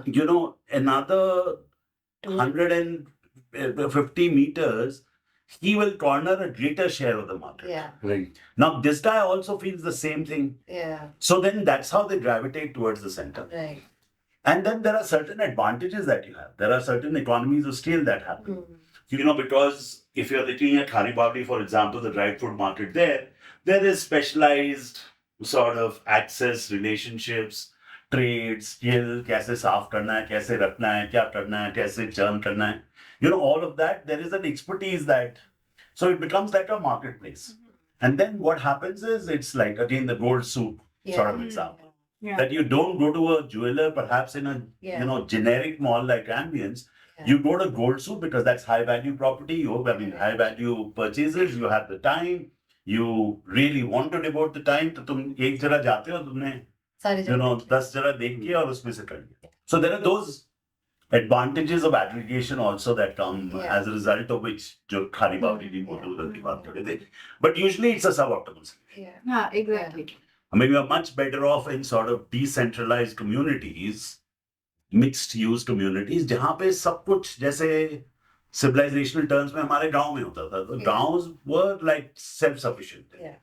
मतलब एक गांव जो है, why is it that 200 years ago we were 27% of the world's GDP? Yeah. Right? And today, we are struggling to get to 5 trillion. Why is that? उस time कैसे naturally आ गया?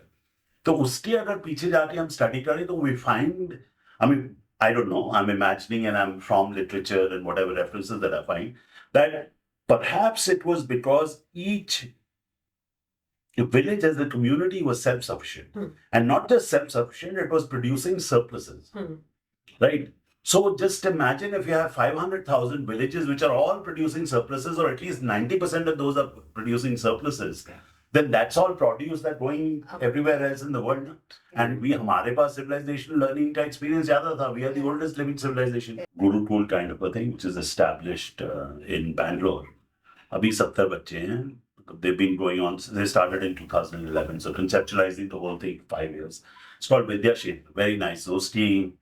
उसका जो फाउंडर CEO टाइप है तो वो उसकी talk थी तो ही वाज तू भी तो था जब हम सुन रहे थे फिर एग्जांपल उसने हाँ he was giving an example कि जब कपड़ा आता था ना कम्युनिटीज में तो कपड़े को भी मंदिर में जाके पूजा की जाती थी उसकी राइट ग्रहण करने से पहले खाने पीने की सब चीजों की पूजा की जाती थी this is that puja was a manifestation of an appreciation of every element in the value chain who has contributed to you getting the product today. The guy who produced the cotton, the guy who then, strung that cotton into yarn, then, fabric, then whatever finishing, printing, सारा कुछ फिर जिसने दुकान वाले ने फिर जिसने deliver किया तो ये सारा एक इकोसिस्टम जो है जिसके साथ तुम कनेक्ट फील करते थे and because you do not know all elements of that ecosystem connect so you see you go and pay that sort of offering that to God is a manifestation of the,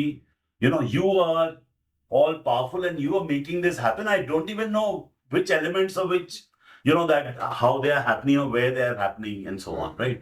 So there was that acknowledgement. So he says कि वो हमारी उस तरह की परंपराएं जो हैं अब हो रही हैं अब everything has become very material. तुमने ये टी शर्ट पसंद नहीं है छोटी हो रही कलर चला गया फट गई रिपेयर नहीं होता अब तो सीधा नहीं आ जाती है So I think those learnings, if we apply in a contemporary sense, which is what we're trying to do in one of the projects, the social impact projects, is called Sahi Gurukul, where Sahi stands for Sadi Academy of Holistic Entrepreneurial Experience. Okay. So it's basically a 18-month program to take a entrepreneur and make him a entrepreneur, at least जो अपने पैरों पे खड़ा हो रहा है और has visibility के पैरों पे खड़ा हो जाएगा. So yeah, so that's sort of aimed at currently postgraduate level kind of. So, maybe 21 years ago. But the whole idea is to backward integrate. So because 18 tak, you are ready to sort of undertake this journey. Yeah.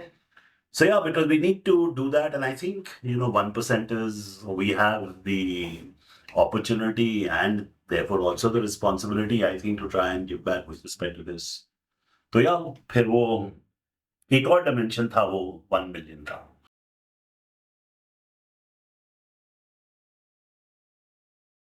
If we look at the world or even India, so we are people who would count as 1%. So 1%ers in Indian terms, according to me, if I had to put a number to it, are broadly who are making more than 1 million per annum. So 10 lakhs per annum, कि वो ऐसे 1% भी नहीं होंगे. Then if you take people who are making more than 1 lakh per annum, but less than 10 lakhs per annum, they would be about 9%. And then you, of course, have the 90% who are making less than a lakh and so on. And of course, all of these classes are moving forward. The whole idea is to be able to, that capability of making 10 lakhs per annum, which is an output of obviously a process where you're exchanging value and so on, is you take that to 10% of the population, right? So around 10% of the population is then earning, instead of an average of 2-3 lakhs, is earning 10 plus lakhs. उसके बाद फिर लोग अपने पैरों पे खड़े हैं. If you, a person today who's earning 10 plus lakhs per annum per person, not per household, per person, that person by that experience has already figured out where he wants to go. Then after that, he'll continue to need some sort of steering, guidance, mentorship, whatever we want to call it. But really, the whole idea is to take that mass of people, 1 million people, and enable them to start earning at least 10 plus lakhs. Now, that's a very simple heading.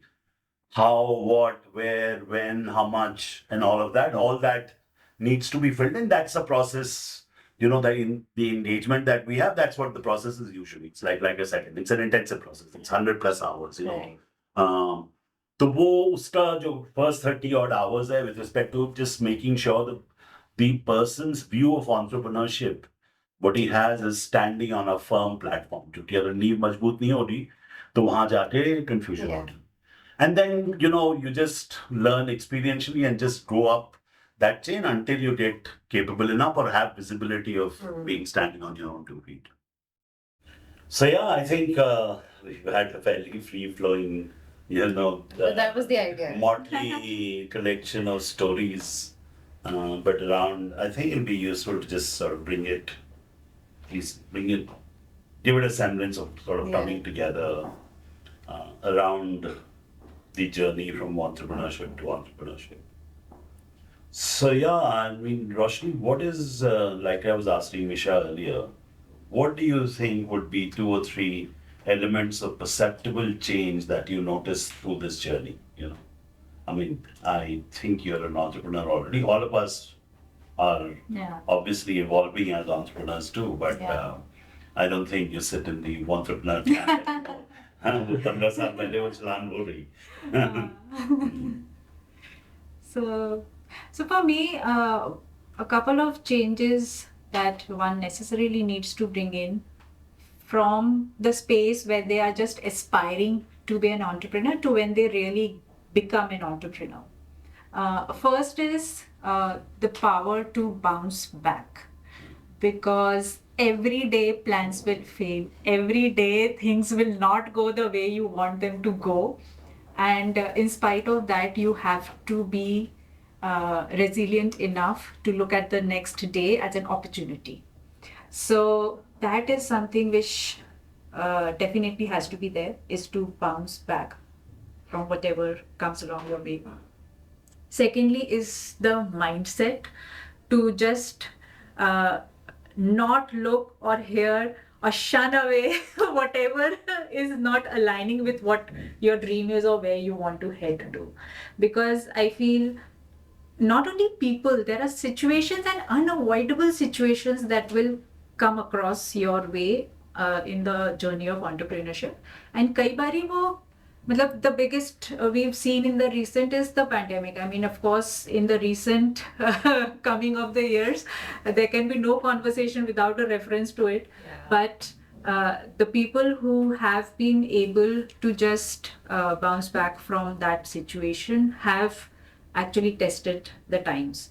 So come what may, you need to have that mindset of not look at what's not working, but just to be aligned to what your dream is and how you are chasing it. So वो जो एक entrepreneur की aspiration होती है ना कि मैं किसी दिन ऐसा करूँगा, वो किसी दिन वाला एस्पेक्ट से हटके आज ही करना है वाला एस्पेक्ट में आना होता है when you are an entrepreneur. So वो एक mindset shift ज़रूर लाना होता है. And thirdly, जो हम बहुत initially अपनी conversation में बात कर रहे थे कि the hustle mentality और जो hustle करने का एक चीज़ होती है. I think more than a hustle, the entrepreneur needs vision and like you touched upon earlier, also a purpose, that why I am doing what I am doing. In my first business, it was purely a commercial based business. We were doing personalized products for it. But it was a mismatch with my purpose and life, a goal that I had, which made me shift from that business to the second business and now to the third business. So that alignment with your vision, with your life purpose has to set in at some point of time. ठीक है, वो बिल्कुल first year में नहीं होगा या starting out में नहीं होगा, बट एक ये बैक ऑफ द माइंड आपके रियलाइजेशन होना चाहिए कि ये कैसे अलाइन कर रहा है टू मी. सो एक एंटरप्रेन्योर के अंदर वो खलबली होती है, वो हसल होती है कि कुछ तो करना है, रेस्टलेसनेस होती है. But when you become an entrepreneur, वो क्लैरिटी सेट इन होना होता है. So those are 2-3 shifts that I feel one needs to be in. तो क्या सबसे ज्यादा चैलेंजिंग क्या रहा जब ऐसा लगा कि यार ये कहाँ आ गए, हाँ? ये कहाँ फंस गए, ऐसा कुछ आया challenge where you like an existential sort of crisis where you question So मेरे को सबसे ज़्यादा प्रॉब्लम आता था with initial time में with people management. That was the area, because what happens in the early years, you are very restless and you want everything to happen at a fast pace. So when people join इसको मैं तोता syndrome कहता हूँ. जब तेरे कुछ idea दे रहे हो ना, तो अभी वो आइडिया पूरा सेंटेंस नहीं तोता उड़ गया. That is the default mechanism of an entrepreneur. They are very quick to action. I mean, when people join your organization or your company or your work, probably they don't come from that mindset. Yeah. So there comes a gap. उस gap को address करना मेरे लिए थोड़ा challenging था शुरू में कि यार मैं तो इसको ऐसे सोच रही हूँ, मैं तो इसको अभी कर लूँ, ये तो इतनी जल्दी हो जाएगा, क्यों नहीं लोग पर कर पा रहे इतनी जल्दी. सो वो थोड़ा एक गैप आता है. So that was my initial challenges. आपको ना हमारे जो पोस्ट ग्रेजुएट कॉलेज में एडमिशन लेना पड़ेगा. 1-2 साल कुछ फंडामेंटल्स जो है ना, वो जो प्लेटफॉर्म है वो ठीक करना पड़ेगा. मेरी बात वो पहले की बात है, अब तो That's okay. No, I can't overemphasize how I see entrepreneurship as a philosophical journey. Yes, very true. I think the context is your business as a context, you as a person as a context, or whoever else, or all of us. But I think मेरे लिए तो ये बहुत ही 24/7 365 type engagement है, which is a philosophical engagement sort of 1/3 of the time, and obviously that needs to get translated into actions that you take or you help other people take and so on. Yeah, but very good. तेरा जा रहा है भाई अभी तक. I think I related to the first time I felt responsible for more than my own self. For my team, I have to be responsible enough not to create value for my own self, but for the team also, because we are answerable for that. So, yes, there were feelings like you said, and plus this feeling of responsibility also, which I deeply felt for the first time. I think that moved me.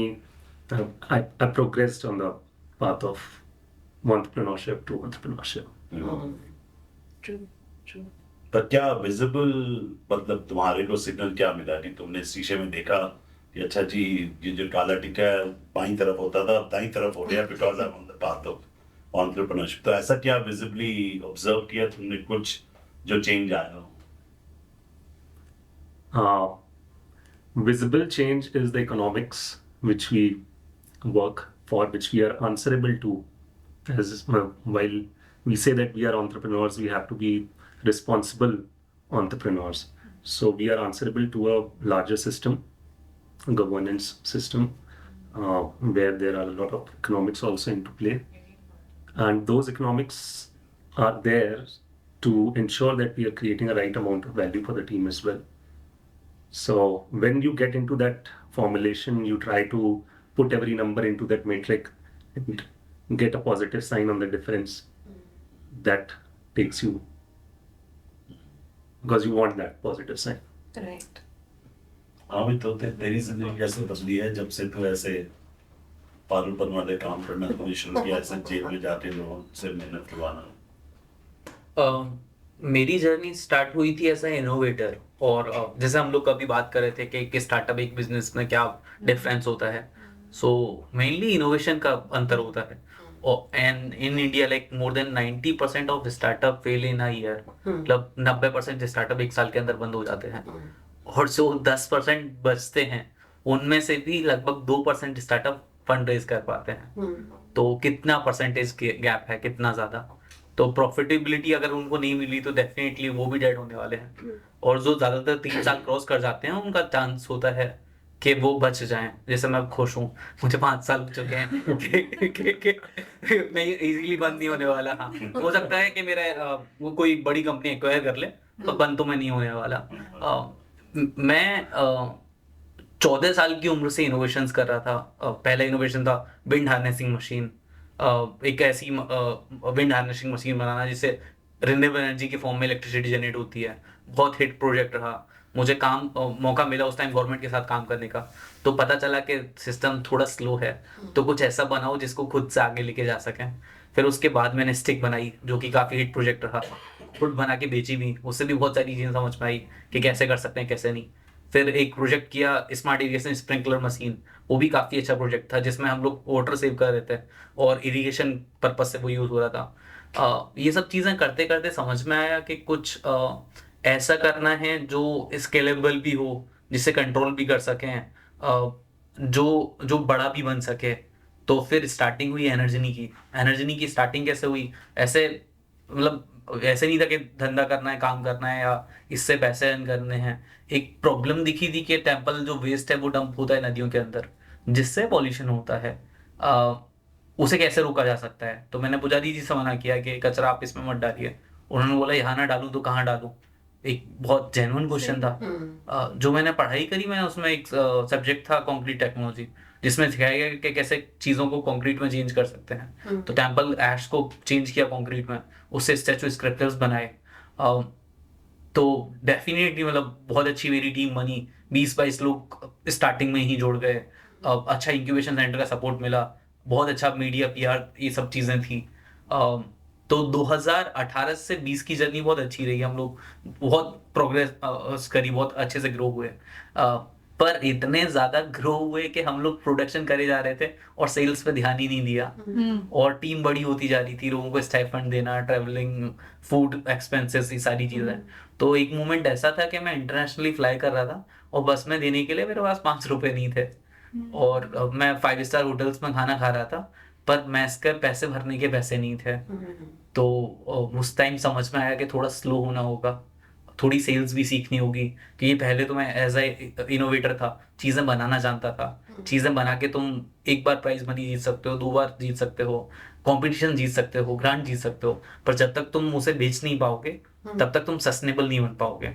या तो तुम्हें बंद करके घर जाना होगा या फिर कहीं जॉब ढूंढनी होगी।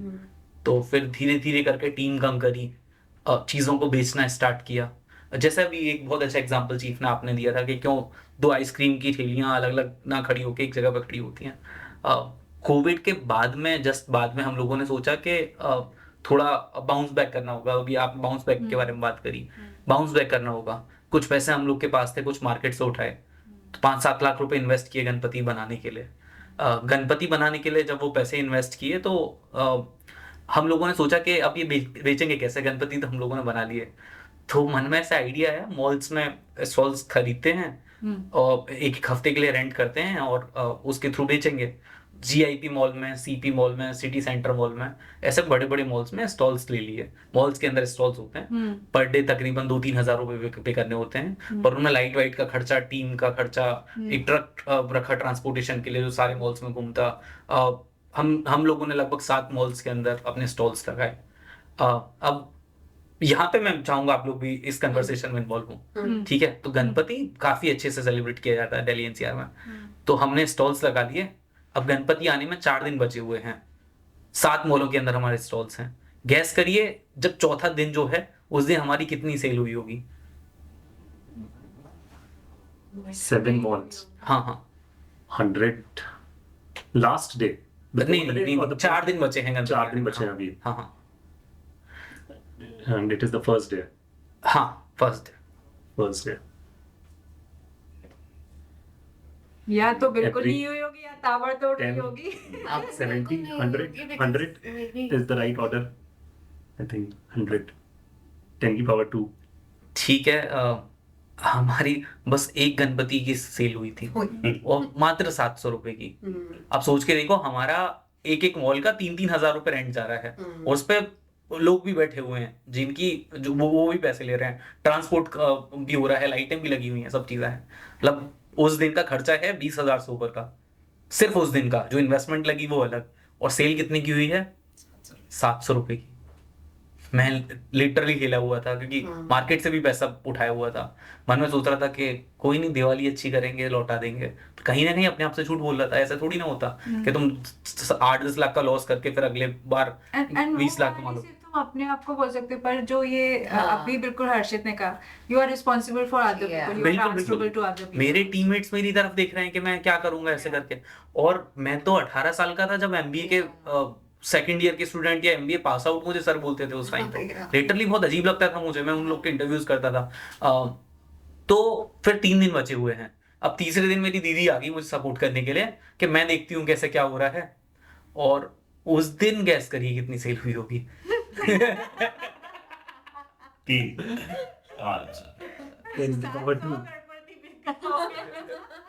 अब हम लोग के 2 गणपति बिके और दोनों दीदी के हाथ से बिके। एक बार वो ग्रेटर नोएडा के स्टॉल पे थी तो कोई ले गया, फिर दूसरी बार वो नोएडा पे गई तो कोई ले गया। अब पता नहीं वो दीदी ने कैसे बेचे कैसे नहीं बेचे, पर उसने 2 गणपति बेचे।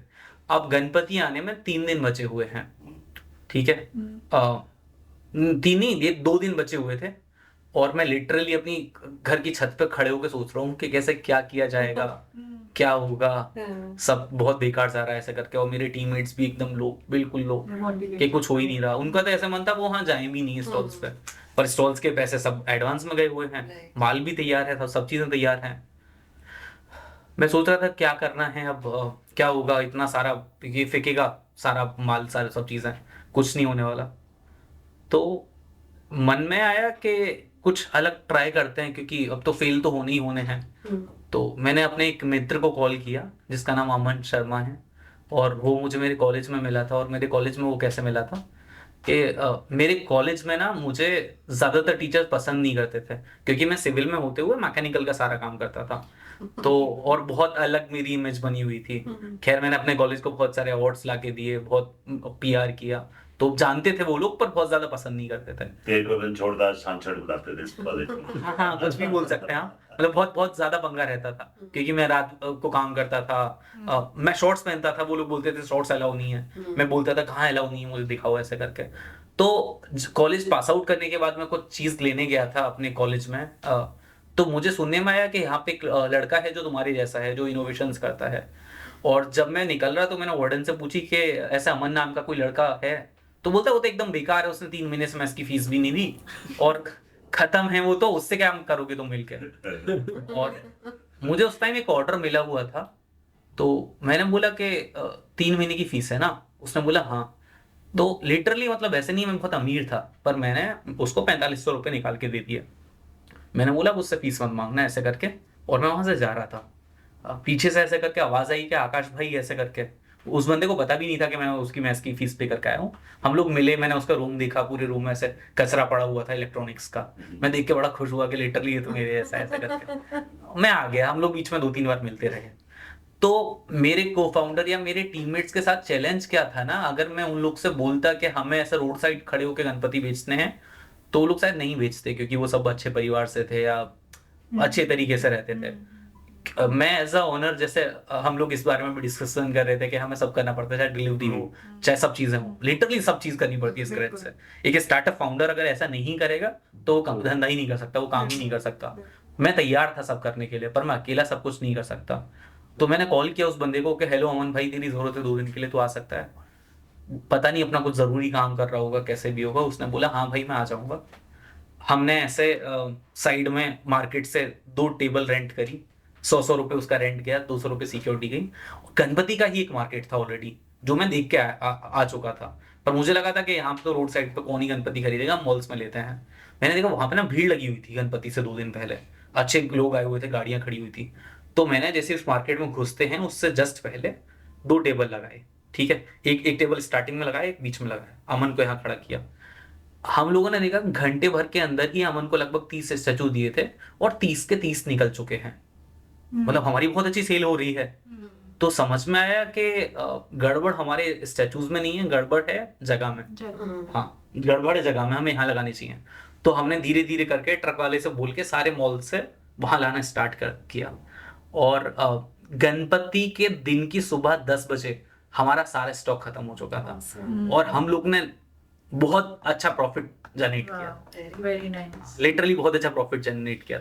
इससे 2 चीजें समझ में आई कि कुछ चीजें ऐसी होती है जिनको एक पर्टिकुलर जगह पे ही बिकती है। और अभी हर साल गणपति हमारा लगभग 20 से 25% रेवेन्यू जनरेट करता है, हमारा ईयरली बहुत बहुत अच्छा रेवेन्यू जनरेट करता है। ऐसे ही एक एग्जांपल लेते हैं, लास्ट ईयर हम लोगों ने एक ब्रांड स्टार्ट किया जिसका नाम है सॉइल राखी। तो मुझे पता चला like we import more than 70% of rakhis from China. हम लोग चाइना से राखियां खरीदते हैं, और 95% जो राखियां होती हैं उनमें प्लास्टिक मिला होता है। तो मुझे ये जान के बड़ा बुरा लगा कि हम चाइना से क्यों राखी खरीद रहे हैं। हमारा त्योहार है, हमारा फेस्टिवल्स है, हम लोग बनाएंगे, हम चाइना से क्यों खरीद रहे हैं। मैंने अपनी टीम से डिस्कस किया तो ज्यादातर लोगों ने बोला कि अभी गणपति आ रहा है 20 दिन में, 1 महीने में, तो ये राखी वाखी छोड़िए, कुछ नहीं रखा हुआ। मैंने बोला नहीं, एक बार ट्राई करते हैं हम लोग राखी में क्या कर सकते हैं। तो हम लोग ने पॉटर्स से इन्वॉल्व किए, जो कुम्हार लोग होते हैं। तो वो पूरी साल इंतजार करते हैं कि कब दिवाली आएगी, वो हमारे लिए मिट्टी की चीज़ें बनाएंगे, दिए वगैरह, और हम लोग दिवाली चाइनीज़ चीज़ें खरीद लेते हैं। तो मैंने बोला इनको इन्वॉल्व करते हैं, और तकरीबन 20 पॉटर्स फैमिलीज़ के साथ हम लोगों ने काम किया 1 महीने। 50 से ज़्यादा वीमेंस के साथ काम किया, जो कि घर में ज़्यादा अपना काम वाम करने के बाद फ्री रहती हैं। उनको ट्रेनिंग दी, उनको सिखाया कैसे ये पॉटर्स जो बीच वाला सीड बना रहे हैं, इसका यूज़ करके आप लोग राखी बना सकते हैं। और GoDaddy का जब हम लोग डोमेन नेम लेते हैं ना, तो उसके साथ एक ई-कॉमर्स वेबसाइट मेकर फ्री आता है 1 महीने के लिए, जिसे तुम लोग यूज कर सकते हो। अलग से लोगे तो तुम्हें 1500 देने होंगे, पर तुम 500 का डोमेन लोगे तो उसके साथ फ्री मिलेगा तुम्हें 1 महीने के लिए। तो अगेन रिसोर्सफुलनेस। तो मैंने soilraki.com करके एक डोमेन बुक किया, उस पर खुद से ही एक वेबसाइट बनाई, 1 पेज की, सिंपल पेमेंट गेटवे वगैरह डाल के। और हम लोगों ने 1 हफ्ते के अंदर 10,000 से ज्यादा राखी के ऑर्डर प्लेस किए। आप लोग गैस करिए राखी की कीमत क्या होगी? 20-25 रुपए, 250 रुपए। He did क्या? say ना कि आप हमारे 250 कस्टमर हैं क्या? 250 की बेचते हैं। हाँ हाँ, तो हम लोग की राखी की कॉस्ट थी 250 रुपीज, और हमसे किसी ने ये नहीं बोला तुम्हारी राखी महंगी है। लिटरली, मतलब मेरे मामा जी ने बोला था बस।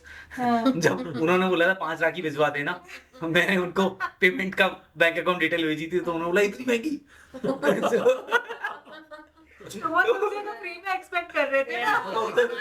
तो तब मुझे समझ में आया कि हाँ, मतलब सच में थोड़ी महंगी है ऐसे करके।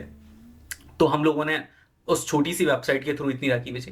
तो मुझे क्या लगता है ना पर्सनली, कि हमारे देश के अंदर ना बहुत सारी प्रॉब्लम्स हैं, और हर जगह पे प्रॉब्लम्स हैं। जैसे मान के चलिए एक छोटा सा राखी फेस्टिवल, हम लोग चाइना से क्यों खरीद रहे हैं? हम लोग खुद की बना सकते हैं। हम लोग प्लास्टिक की राखी क्यों ले रहे हैं? हम लोग सस्टेनेबल राखी बना सकते हैं। जैसे गणपति का एग्जाम्पल लीजिए, तो बहुत सारी प्रॉब्लम्स हैं, और हमारे यहाँ पे बहुत सारे यूथ हैं, तो हमारी पॉपुलेशन में ज्यादातर यूथ हैं। तो जो अगले 10 से 15 साल होने वाले हैं ना, वो होने वाले हैं इनोवेशन के, एंटरप्रेन्योरशिप के। और यही जो 10 से 15 साल होने वाले हैं, यही एक मोड़ देंगे हमारे देश को। जैसे चाइना की इकोनॉमी कितनी बड़ी है, वो कैसे हुआ है। और चीफ जैसे लोगों की बहुत जरूरत है इस टाइम पे, क्योंकि हम जो स्टार्टअप फाउंडर्स होते हैं ना, वो बहुत ज्यादा पैशनेट होते हैं, बहुत ज्यादा एनर्जेटिक रहते हैं। जैसे चीफ ने बोला कि मुझे कोई आइडिया आया, मैं तुरंत एक्शन लेना चालू कर दिया। उसमें बहुत बार गलतियां भी होती हैं। गलतियां कैसी? जैसे गणपति के स्टॉल्स लगा दिए हम लोगों ने मॉल के अंदर। वो तो लास्ट मोमेंट में चेंज हो गया। चेंज नहीं होता तो क्या होता, हो सकता है मैं एंटरप्रेन्योरशिप जर्नी से ही बाहर हो जाता है ऐसे करके। तो सही मेंटर की, सही लोगों की इन मोमेंट्स पे बहुत जरूरत होती है। और हम लोग को ना उतना सपोर्ट सिस्टम मिल नहीं पाता। गवर्नमेंट हमें इंफ्रास्ट्रक्चर प्रोवाइड करा सकती है, फंड्स प्रोवाइड करा सकती है, पर हम अपने पेरेंट्स से इस बारे में बात नहीं कर सकते, हम अपने दोस्तों से इस बारे में बात नहीं कर सकते, हम अपनी फैमिली से इस बारे में बात नहीं कर सकते। कुछ चीजें होती हैं जो हम अपने राइट मेंटर से ही डिस्कस कर सकते हैं कि ये चैलेंज है, इसमें क्या किया जाए, ऐसे किया जाए।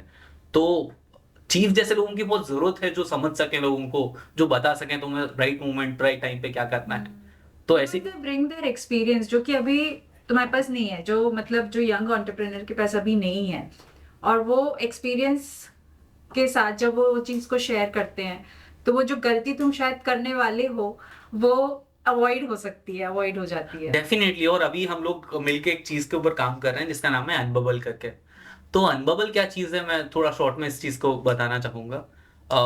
हम लोग अभी जो भी पैकेजिंग यूज करते हैं ना, तो पैकेजिंग होती है एक आउटर पैकेजिंग, जिसमें एक बॉक्स होता है ब्राउन कलर का जो बॉक्स होता है, और एक होती है प्रोटेक्टिव पैकेजिंग। प्रोटेक्टिव पैकेजिंग जैसे मान के चलिए आपने ये ग्लास ऑर्डर किया, तो जब ये ग्लास आपके पास आएगा तो ये कैसे आएगा? ये आएगा एक थर्माकोल में पैक होके, एक बबल रैप में पैक होके, एक ऐसी चीज में आएगा जो आते में टूटे ना। और इंडियन इकोनॉमी बहुत तेजी से ग्रो कर रही है, तो हर बंदा, हर पर्सन लगभग हर महीने 3 से 4 ऑर्डर तो ऑनलाइन करता ही है। किसी ने फ्लिपकार्ट से कुछ मंगाया, किसी ने मिंत्रा से मंगाया, किसी ने किससे मंगाया। और जब वो चीजें आती हैं तो पैकेजिंग में आती हैं। पैकेजिंग के साथ में अंदर प्रोटेक्टिव पैकेजिंग भी रहती है। तो लास्ट ईयर जब राखी खत्म हुआ तो मुझे बहुत अच्छा फील हुआ कि हम लोगों ने पूरी जो पैकेजिंग यूज करी है वो सस्टेनेबल है, कहीं पे टेप तक यूज नहीं किया, और 10,000 से ज्यादा ऑर्डर प्लेस करे हैं। तो आई फील सो गुड के वाओ, मैं कितना अच्छा काम किया मैंने ऐसे करके।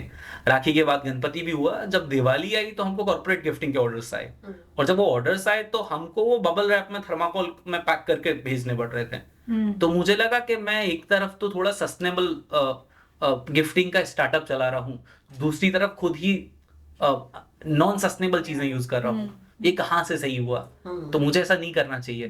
2-3 दिन मैंने इसके बारे में सोचा कि इसका क्या क्या सॉल्यूशंस हो सकते हैं, तो समझ में आया ऐसा कुछ सॉल्यूशन है ही नहीं जो बिना टूटे मेरी चीजों को भेज सके। एक बार मैंने भेजा था, उड़ीसा भुवनेश्वर का ऑर्डर था, 4,000 का ऑर्डर था, पूरा टूट के पहुंचा, मतलब पूरा का पूरा। तो समझ में आया कुछ ऐसा बनाना होगा जो इससे प्रोटेक्ट भी करेगा और सस्टेनेबल भी होगा। क्या ऐसा कुछ है? तो ऐसे कुछ ऑप्शंस मेरे समझ में आए जो हैं यूरोप में, यूएस में यूज होते हैं, तो मैंने सोचा वहां से ऑर्डर करते हैं। तो पता चला 1 केजी ऑर्डर करने का जो प्राइस है वो लगभग 1 केजी वो सस्टेनेबल पैकेजिंग का 2 से 2,500 है, और 2 से 2,500 फिर उस पर इम्पोर्ट ड्यूटी लग रही है, तो मेरे पास आते आते 5,000 का हो जाएगा। उतने का तो मेरा प्रोडक्ट नहीं है। हाँ, मतलब मैं प्रोडक्ट भेजूंगा किसी को 800, 1,000, 1,200 का, उसकी पैकेजिंग बैठेगी 5,000 की। फिर मैंने सोचा इसकी मशीन लेते हैं, तो समझ में आया जो उसकी मशीन है वो हम चाइना से इंपोर्ट कर सकते हैं, और 20-30 लाख रुपए की वो मशीन है। तो इतने तो पैसे नहीं है कि पैकेजिंग के ऊपर इतना पैसा खर्च किया जाए। तो थोड़ा और टाइम लिया तो समझ में आया उस चीज को हम लोग इंडिया में खुद से बना सकते हैं, और उसकी काफी सिमिलर काइंड ऑफ चीज हम लोग यूज कर रहे हैं। उस टाइम पे मैं चीफ के बर्थडे पे गया था बैंगलोर, चीफ से मुलाकात हुई, मैंने ये आइडिया डिस्कस किया कि क्या किया जा सकता है। चीफ ने बोला तू थोड़ी ठंड रख, इसे इसे बड़ा बनाएंगे हम लोग आराम से, इसका एमवीपी करते हैं। हम लोगों ने इसका एमवीपी किया जनवरी के अंदर, एमवीपी बहुत अच्छा रहा। तो हम लोग ने ऐसा प्रोडक्ट डेवलप किया है जो पूरा का पूरा सस्टेनेबल भी है, प्रोटेक्टिव पैकेजिंग यूज कराता है, और जहां पे हम जब उसे इंपोर्ट कर रहे थे वो लगभग 5,000 रुपए केजी पड़ रहा था, हम उसे अंडर 100 रुपए केजी मैन्युफैक्चर कर रहे हैं। 100 रुपए के अंदर, 100 रुपए पर केजी के अंदर हम उसे मैन्युफैक्चर कर रहे हैं। और वो पैकेजिंग ऐसी होगी जैसे आज के टाइम पे हम अपने पैकेजेस फेंक देते हैं, देखते हैं गाय पन्नी खा रही है, कैंसर होके मर जाती है, फिशेस वाटर में कितना ज्यादा पॉल्यूशन करते हैं हम लोग, पानी वानी फेंकते हैं। वो पैकेजिंग एडेबल पैकेजिंग होगी, उसको हम यूज करने के बाद जब थ्रो करेंगे या देंगे तो उसे जानवर खा सकते हैं। वो एफएसएसआई सर्टिफाइड होगी, उसे खाया जा सकता है। उसे वो जैसे ही वाटर की प्रेजेंस में आएगी वो पूरी की पूरी गल जाएगी। और हम इसका एमवीपी सक्सेसफुली कंप्लीट कर चुके हैं, बहुत अच्छा रिस्पॉन्स आया है हमारे कस्टमर्स की तरफ से। एनर्जी में खुद भी हम लोगों ने यूज किया है। तो अभी टारगेट यही है कि मैं स्टिक से बहुत कुछ सीख के आगे बढ़ा, स्प्रिंकलर से सीखा, विंड हार्नेसिंग से सीखा। एनर्जी की जर्नी ऑलरेडी बहुत अच्छी चल रही है, सॉइल राखी जैसे हमारे ब्रांड हैं, कि आने वाले टाइम में हम लोग अनबबल को बड़ा बनाएं और इंडिया के अंदर एक सस्टेनेबल पैकेजिंग की एक बड़ी मुहिम छेड़े। ये बड़ी इंटरेस्टिंग स्टोरी वाली, ये मेरे टेड टॉक में थी, और वो इतना ज्यादा फनी बन गया था कि उन लोगों ने आज तक मेरा टेड अपलोड नहीं किया। हमारे पॉडकास्ट के साथ ऐसा ना हुआ। मतलब ऐसे था कि जब मैं पॉज ले रहा था ना तो लोग एकदम खड़े होके हंस के तालियां बजा रहे, तो मैं था कि 17 मिनट तो हो गए, अब मजे करते हैं हम लोग। और भी स्पीकर्स के टाइमिंग थे, सब एकदम पूरा टेड खत्म हो गया था।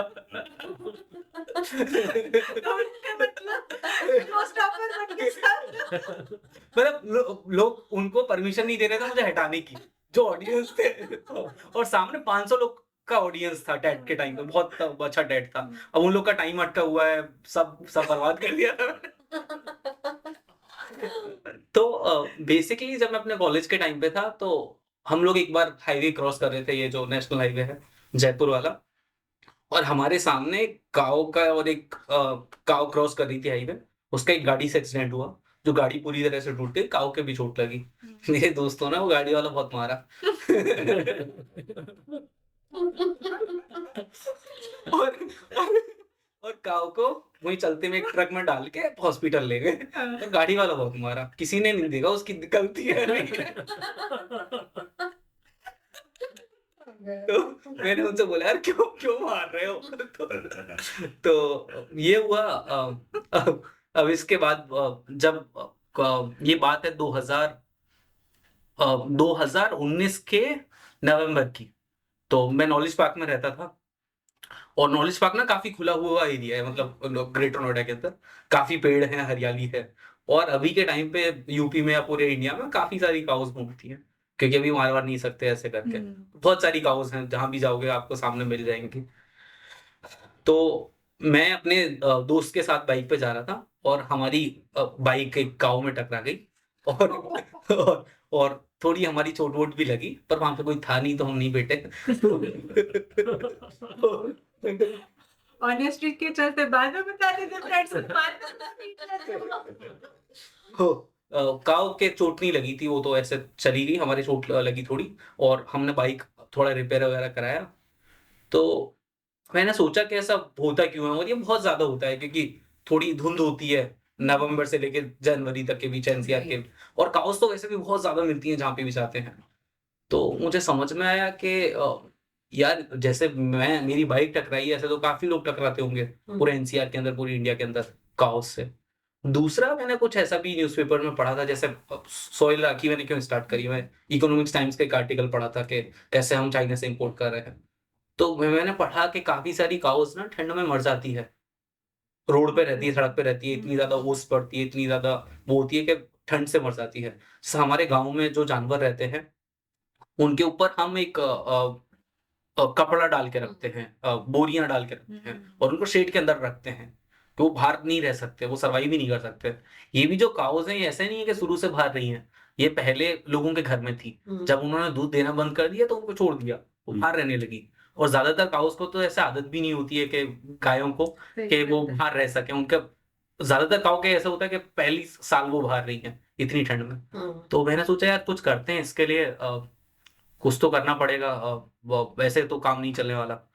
तो हमने क्या सोचा कि हमने बोरियां ली, बोरियां जो निकलती है, जो भी सामान लेते हैं गाँव में, और उसके ऊपर रिफ्लेक्टर्स लगा दिए, और देखा कि ये तो बहुत अच्छी चीज है, इससे लोग टकराएंगे भी नहीं और काऊ को ठंड भी नहीं लगेगी।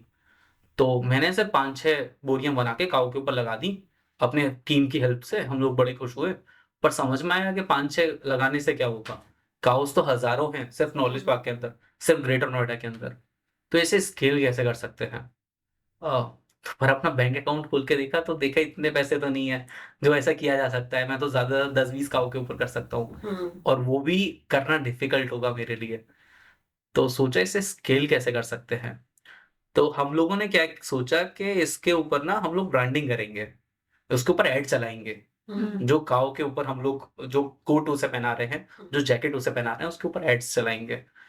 नहीं ऐसे नहीं था, तो भी बोल रहे हैं। हाँ जी। तो ये जी इसने जो बाइक एक्सीडेंट हुआ था, तो जो मैकेनिक के पास गया, तो उससे जब वेट करते हुए बातें बातें कर रहे थे, तो बोला था यहाँ पे रोज हो गए कि रोज ही कोई आके मार। बिल्कुल। तो तब इसने सोल्यूशन करके लेट से 10 के अंदर डाल दिया। तो एक दिन ऐसे ही बैठा हुआ था, एक बंदा आया झोला लटका के, कहते हैं आप आकाश हैं? कहता हाँ मैं हूँ। इसने सोचा कोई सरकारी बंदा ना आ गया हो ऐसे। तो कहता है आप ही हैं जिन्होंने वो भैंसों के ऊपर वो टाट लगाई है? कहते हाँ। तो कहता है आपके बारे में मैं कहानी लिखना चाहता हूँ, आर्टिकल लिखना चाहता हूँ। तो उसने ये इस चीज का आर्टिकल लिखा। ठीक, इन्होंने क्या किया कि ये वो सैट पे बस फ्लोरेसेंट पेंट लगा दिया, तो वो रात को नजर आता, और डुअल पर्पस की उनको ठंड भी थोड़ी सी कम लगती है, to reach tent, that is that. तो ये दैनिक जागरण निकल आया। तो एक दिन टहलते हुए एक बंदा ऐसे हाफ शर्ट व्हाइट पैंट पहन के और एक ब्रीफ केस लेके आया। कहता कि आप ही अवतार सिंह हैं? कहता हाँ। कहता आप ही हैं जिन्होंने वो 10 लगाए हैं ये? तो उसने ये 10 लगाने का खर्चा कितना आता है? तो पता नहीं, जो भी इन्होंने बोला वो इसको समझ में नहीं आया जो भी। तो इसने बोला 500 रुपए फॉर एग्जाम्पल। तो उसने एक चेक निकाला, 1 लाख रुपए का चेक लिखा, और इसको दे दिया कि ऐसा है जी कि आप जो है वो 200 पे लगा दो या 500 लगा दो या जो भी।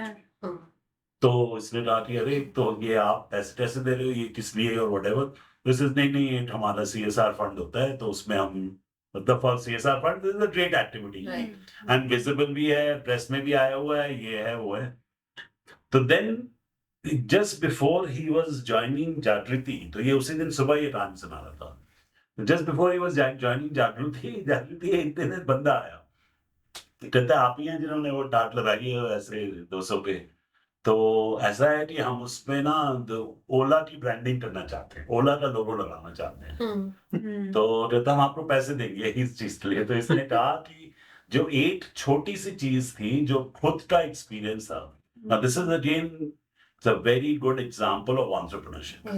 कि एंटरप्रेन्योरशिप जो है ना वो विक्टिमहुड की तरफ नहीं जाते कि हाय मेरी किस्मत खराब, मेरे तो यही है, वो चोर निकला, ये निकला, वो उस पे नहीं जाते। कहते क्यों ये हुआ है मेरे साथ, so what do I learn from this experience? अच्छा मेरे मैकेनिक कह रहा है ये होता रहता है, तो then is there a solution to that?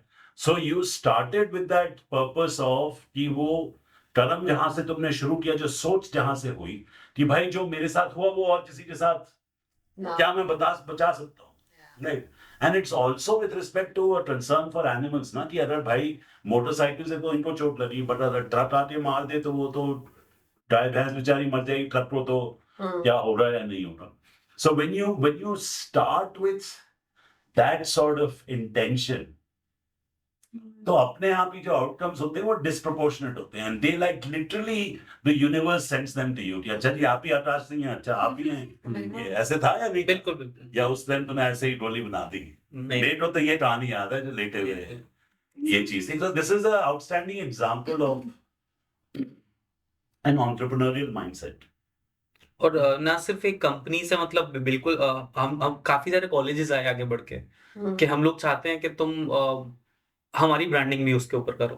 तो उससे दो चीजें हो रही थी. पहला, कॉलेजेस को या और ब्रांड्स को विजिबिलिटी मिल रही थी कि ये लोग अच्छा काम भी कर रहे हैं, सपोर्टेड बाय ऐसे करके उनका लोगो, उनका नाम. दूसरा, जो काउस पहले ठंड में मर जाती थी या लोगों के एक्सीडेंट होते थे वो भी नहीं होते थे. और जब हमने ये ओला वाला एक्सपेरिमेंट किया था, मुझे याद है बड़ी मुश्किल से हम लोगों ने काव पकड़ी थी वो. और जब पहली काव के ऊपर हमने ओला का वो लगाया था ना, तो हम ना काफी डिस्टेंस मेंटेन किया हुआ था हम लोगों ने, क्योंकि लोग ना काव के साथ बहुत इमोशनली जुड़े होते हैं. और यूपी जैसी जगह में तो मैं मारा जा सकता है इस चीज के ऊपर, डेफिनेटली. मैं भी मार दूंगी किसी को यार, मैं देखूं तो मैं तो एम्पैथाइज कर रहा था कि कोई मुझे आके ना मारे. तो हमने लगाया, हम 3 लोग थे, लगा के एकदम पेड़ के पीछे छुप गए. वहां पे वो काव थी, वो जैकेट पहन के भागने लग गई. तो जब वो भागी ना, तो नॉलेज पार्क में एक अच्छी चीज ये है, वहां पे लेबर भी रहती है, वहां पे कॉलेज के स्टूडेंट भी रहते हैं, वहां पे हर टाइप के लोग रहते हैं. कुछ कॉलेज के बच्चे तो अपनी बाइक से उतर के ओला कैब खोल रहे हैं और बोल रहे हैं ये बुक कैसे होगी.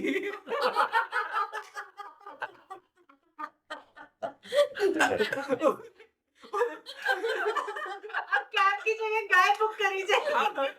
उनको लग रहा है कोई नया फीचर आएगा इसके अंदर.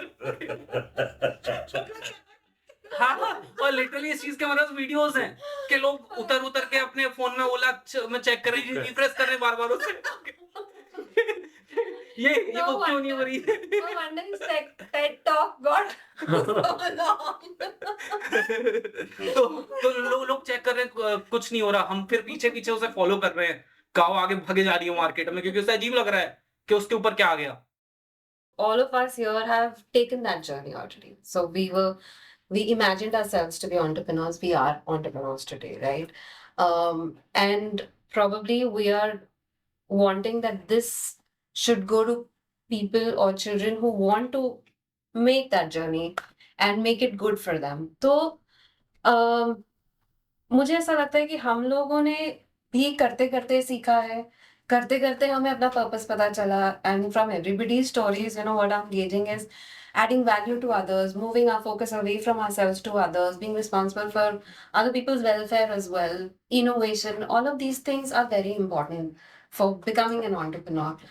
But for somebody who's just starting out, what is that single most thing that they should know and they could learn from all of our collective experiences, जिसके लिए उनको मतलब किसी मेंटर की एकदम से जरूरत नहीं है, वो जो उनको मालूम है कि हाँ ये. I think that I would put,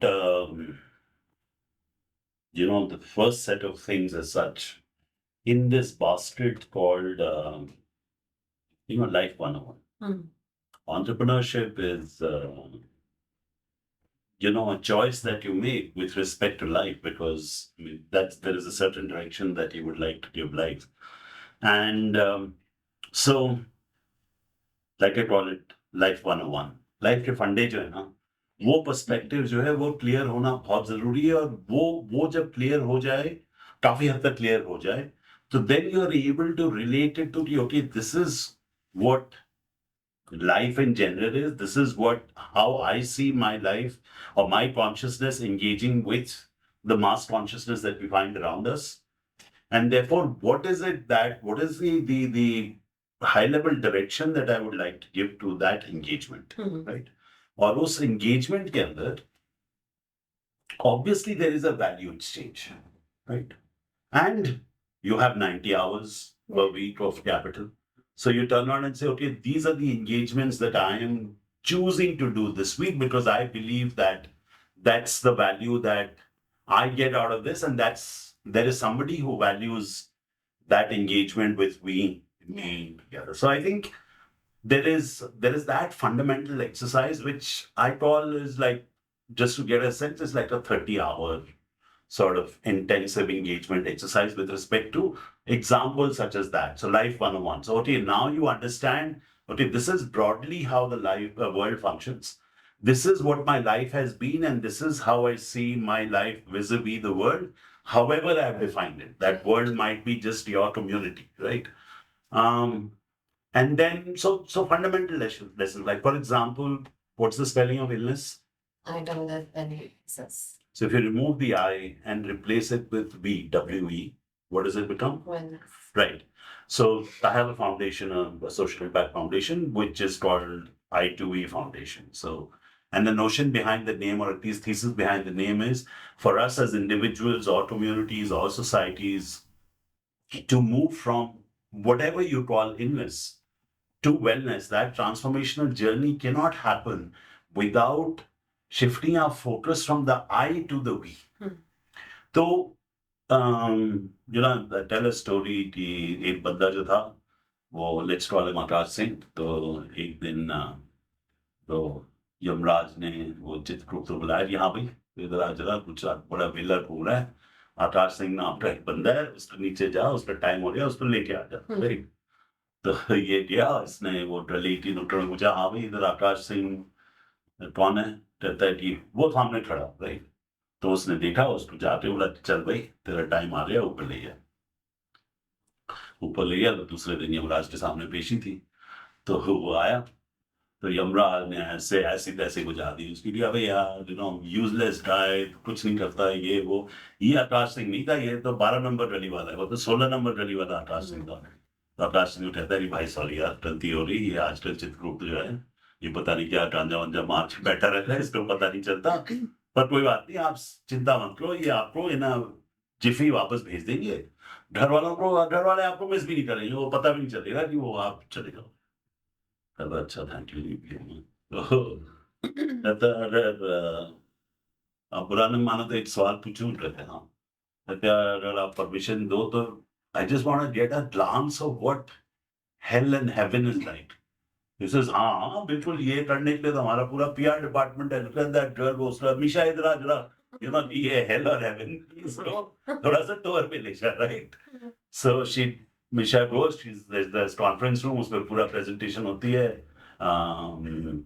health के बारे में. तो वो कहती है चलो अब तुम्हारे को दिखा भी देते हैं. So then she walks up to this window, उसका पर्दा ऐसे हटाती है और वो सामने hell नजर आ रहा है. तो Akash Singh is looking at this hell. And it's like beautiful, nature, fountains, all of that. उनके बीच में ना ऐसे पकवानों के टेबल भरे हुए हैं, मतलब everything that you can think of and so on. Right? So he says, this is hell. He says, हाँ, this is hell. कहता है अच्छा यार, यहाँ तो बहुत ऐश है, मतलब सब कुछ है, पार्टी चल रही है, इधर. कहते हैं ध्यान से देखो. कहता है अच्छा, ये ध्यान से देखता है. तो then he notices that all the people in hell, instead of their arms, they actually have 3 feet long spoons and forks. But except those, they don't have this motion or they don't have this motion. right? There's only that motion, so only from the shoulders you can move, right? So ये जो सारा पकवान पड़ा हुआ है, 3 foot की spoon और fork है, वो ऐसे उठा के और इमेजिन कर रहे हैं कि कैसे डालें अपने मुंह में, and so on and so forth. But anyway, he notices, he says, भाई तेरा जाने का भी टाइम हो रहा है, चल हेवन पे प्रेजेंटेशन. इसी तरह से विंडो खुलती है और हेवन में भी वही है, वैसा ही नजारा है, बहुत सब कुछ, बाग बगीचा, गार्डन ऑफ ईडन, खाना पीना, ये वो सारा कुछ वहां पे भी लोगों के सबके वही लगा हुआ है, ऐसे spoon and fork. Except that people are standing on one side of each other and I'm feeding you and you are feeding me. Right? So really the takeaway from that story is कि hell और heaven में कोई फर्क नहीं है. Yeah. ये हमारी choices हैं जो hell और heaven बनाते हैं. So what is heaven? Heaven is when I'm focused on the we rather than the I. And automatically अगर सब लोग we पे focus है तो मेरे पे भी किसी का focus होगा ही होगा. Right? Yeah. So I think, so I2B Foundation, that's really, how can you create a community, a well-integrated, largely self-contained community? I think it's that, let's just call it one basket of things, because, that Life 101 has, like I said, 30 hours of sort of intense engagement of a potpourri of things. And so, the right kind of value system, if I may call it that, that I think makes a sound foundation of any entrepreneur or entrepreneurial venture. So yeah, and there are lots and lots of others that I can keep talking about, but yeah, there's one thing. And the second thing is इससे याद आता है मुझे कि लोग कहते हैं कि are entrepreneurs born, or that the thing. So yeah, some people maybe like Topeti जैसी thinking है कि यार I'm not going to crib about the fact कि मेरा accident हो गया है, योगी जी ये सांड चोरी हटा गए or whatever. He says, okay, that's the problem. That's not something within my control. What is within my control is what I can do about it, right? And so focus on that. And if enough people are doing that, and when I say enough people, it requires less than 1% of the people to have that mindset for us to, change the world. But at the same time, I actually believe that inspirational stories like that of Tota, and if there are sufficient of those, just those stories are really inspiring to spread the word around. And then people examine for themselves. For example, somebody who for whatever reason has been through a conventional upbringing, and all of us tend to operate out of fear, tend to be insecure about something or the other. That's an outlook that's developed in our formative years and so on. So we operate out of fear. जैसे हमारी जो previous generation की हम बात कर रहे हैं. So previous generation is operating out of fear. That fear stems from the attachment that you have. This is ये मेरा जिगर का टुकड़ा है literally and emotionally. So you are so attached that you want to do the right thing with respect to the person. Yeah. And you want to do, you're too eager to do the right thing, or you are too afraid कि ये कोई गलत चीज ना कर लो. So therefore, those people are bound by, and when you try and understand that, then you have a perspective as to why they are saying that, because they do not have the necessary exposure, knowledge, experience or whatever of people having done very well. मतलब बहुत सारे ऐसे 99 examples ऐसे मिलते हैं जिन्होंने कोशिश करी और failure हो गई. Right? There is only 1 out of 100 ventures that truly succeeded. But everybody, when they get attracted to entrepreneurship, वो वही example सामने आते हैं कि अच्छा जी वो देखो वो हीरो बन गया. वो जो 99 या 999 फेल हो गए उसके प्रोसेस में, वो नहीं देखते. एंड नहीं देखते कोई ये नहीं है कि उससे कारण कोई डरना है और whatever, but there are learnings with respect to that. So each one of us, even as an entrepreneur, when you fail, I think that's, like I said, it's a bitter win. It's not failure in the conventional sense. It's not loss in the conventional. It's a bitter win. And really, ये हमारे जो president थे ना who passed away, Abdul Kalam. So Abdul Kalam was from this village called Rameshwaram. He was a poor fisherman's son, very limited resources and so on. And his whole dream was with respect to कि मैंने ना फौज join करनी. तो वो फौज ले जो भी तैयारी करी, he used to actually वो जो बीच पे लैम्प्स लगे थे उसके नीचे पढ़ के, and whatever. It's quite an inspiring story. So anyway, he cleared the exams, and then he had to go for the interview in SSB. So he was like quite a fit guy. He says कि हाँ मतलब SSB और ये सब तो clear ही होता है. So he didn't even have the Dehradun में था वो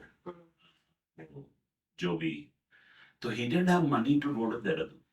So his sister, I think, gave her Mangalsutra or something like that. So वो गिरवी रखा, and he पैसे लेके he went, and he was like so sure कि वहाँ पे तो हो ही जाएगा, फिर पैसे मिल जाएंगे वापस आने के या जो कुछ भी. As it turned out, he didn't get it. So I'm told this story, so I don't know about it, but I like the version of the story at least that I know in my head, which is that he goes to commit suicide, right? और ऐसा एक और बहुत famous case है जो मेरे पास, जिसके बारे में फर्स्ट हैंड मैंने कहानी सुनी थी, तो that I know that is true. So he was like very dejected and obviously very disappointed. मैंने बहन के मंगलसूत्र गिरवी रखवा दिया and so on and so forth. You can understand the connotation of that. So basically, he was sort of wandering in the hills, maybe somewhere close to Missouri or whatever, and he was picking some point from which he could conveniently jump and commit suicide because और तो कोई option ही नहीं है, वापस जाने का भी रास्ता है. So apparently, he met some sadhu or hermit kind of a person, and so that guy saw like a young, glowing boy, but very dejected. So he asked him, "Kya hua?" or whatever. So anyway, he got close to him and told him the whole story or whatever. Maybe sadhu ने चिलम चिलम भी पिला दिया होगा तो easy हो गया, story बोलना. तो साधु says कि it's sad कि तुम्हारा नहीं हुआ. पता नहीं, मतलब हो सकता है कि कोई अच्छा कारण हो कि ये नहीं हुआ हो, कि maybe you're meant for bigger things than this. तो ये चीज उनको बहुत अपील करी, and then however he may have managed, which I don't know the story of, but then the person, instead of joining the army, he went on to be the commander-in-chief of the defense forces. Are you with me? Yeah. So वो he remembers that hermit जिसने casually ये कहा था कि यार maybe there is a cosmic design and purpose, maybe there is a vidhi ka vidhan, as I call it, with respect to things happening. So there is almost a spiritual faith that you need to have. There is a power which is much larger than us. And that power just sort of gives us, a steer and a sense. And so there is no accidents that happen. It's like all cosmic design and purpose. Mm-hmm. Now, it might sound very esoteric and all of that, but actually it's not. It's absolutely right what you're saying. In fact, what मेरे दिमाग में आ रहा था was कि everybody was saying something and everything was like resonating with what I believe in and everything. But I think the one thing that I have personally learned from my journey is pretty much on the same lines as what you were talking about right now. It's about trusting your instinct. As entrepreneurs, you need to really be aware, and that awareness is the thing that you used earlier. Yeah, but मैं ना इसको एक tips and tricks बना दी हैं ऐसे खूब कि मतलब तुम हो ही नहीं सकते, तुम्हारे पास ऑप्शन ही नहीं है कि तुम इसमें believe नहीं करो. Why? So just break it down to, like I said, the fundamental principles. कि what is the objective of life? According to me, at least that's the objective that I set for myself, and that resonates with a lot of people. Is the only game in town is to seek, embrace, and assimilate experience. Seek, embrace, assimilate. So seek is driven by curiosity. अगर तुम्हारी curiosity नहीं होगी तो आप seek नहीं करोगे. Absolutely. और seek, embrace में जैसे मैं पहले hint कर रहा था कि you have to be present in the here and now. Yeah. Your focus and energy and attention, consciousness has to be on the here and now. वो एक here and now वाली एक और बहुत interesting theme है, but that's a deep rabbit hole. Let's not go there. So embrace when you do something with focus and attention, you're putting energy through it. There is consciousness, which is energy that's going into it. And then the experience that you're going through, you assimilate that experience, because there is no point if you don't assimilate that experience. The whole idea is that ये तुम्हारे जहन का हिस्सा बन जाए, to put it more dramatically, something like that. So the only game in town is seek, embrace, and assimilate experience. Experience कैसे होता है हमारे? Experience is thought, word, action, or product is experience. Mansa, vacha, karmana. You have a thought in your head, you convert it into words in your own head, you communicate with others, or then on the basis of that you take action. Mansa, vacha, karmana is equal to experience. Right. So, therefore, Gita के first या second अध्याय का जो सार है, वो ये है कि ज्ञान, So, सोच जो है, मतलब जो भी हमारी समस्याएं हैं, वो उनका जड़ एक्चुअली अध्याय 1 का है. जो भी समस्याएं हैं, उनकी जड़ सोच है. So, thought, word, action. Of course, there are exceptions, and those are again rabbit holes that I don't want to get on. Where you reverse that equation, where you take the action and then, then you have brand new thoughts and ideas. So, वो अलग एक exercise है. But thought, word, action. अगर तुमने कुछ सोचा, तुमने उसको words में translate किया, उसका action लिया, there is only 2 outcomes that is possible. इस thought, word, action से जो आपने expect किया था वो outcome हुआ, या नहीं हुआ, right? So अगर हुआ तो बहुत बढ़िया है, then you carry on and do the same thing. अगर वो नहीं हुआ, then what? That's an opportunity to go back and see कि अच्छा जी मेरे thought में या वो thoughts to words में translate करने में या words to action में translate करने में क्या कमी रही है जिसके कारण ये होता है. And when you go back and examine that, you will find the answer. Right, sooner or later. It's not, I mean, and after some time it becomes second nature. You don't even have to apply a process to it. तो essentially जो thought word action है, जो thought से शुरू हुआ, everything that happens in our life is a manifestation of our thoughts. Absolutely. However, combined with the thoughts and consciousness that are coming from all of this, suppose we take the people in this room, right? So I'm a unit of consciousness. Let's say all of us are units of consciousness. So there is, मेरे जो thoughts आ रहे हैं, मेरे consciousness से आ रहे हैं. आपके जो थॉट्स आ रहे हैं वो आपके कॉन्शियसनेस से आ रहे हैं. तो मेरे कॉन्शियसनेस की आउटकम क्या होगी is also govern by the consciousness जिनके साथ इंटरेक्शंस हो रहा है मेरा, visibly and more affirmly, right? तो when you think of it from that detach perspective, then कुछ गलत या सही नहीं होता. Are you with me? It is just a continuous process of evolving. So these are examples that I give of simple tips and tricks. कि ये कोई भी मतलब 10 साल का बच्चा हो उसको भी मैं समझा सकता हूँ and वो समझेगा. You know, and then I give examples of like, you know, let me not get to that, but oceans and all of that and so on. तो ये जो एक fundamental platform है ना, जब वो establish हो जाता है तो आपका एक कनेक्ट बन जाता है at a consciousness level with the person that you're engaging with. Then after that, मतलब there is like all building blocks just like there, and there is no rocket science about it. It's like, और जब तुमने ये कर लिया, right? तो मतलब इससे बढ़ के joy क्या हो सकता है? जैसे I give the example, the earlier example. Now this is yet another manifestation of the same thing. कि you know इस process में you are like completely dancing with the mass consciousness that's around you, and each unit of consciousness is an opportunity to engage with that unit of consciousness from the I to we sort of value system.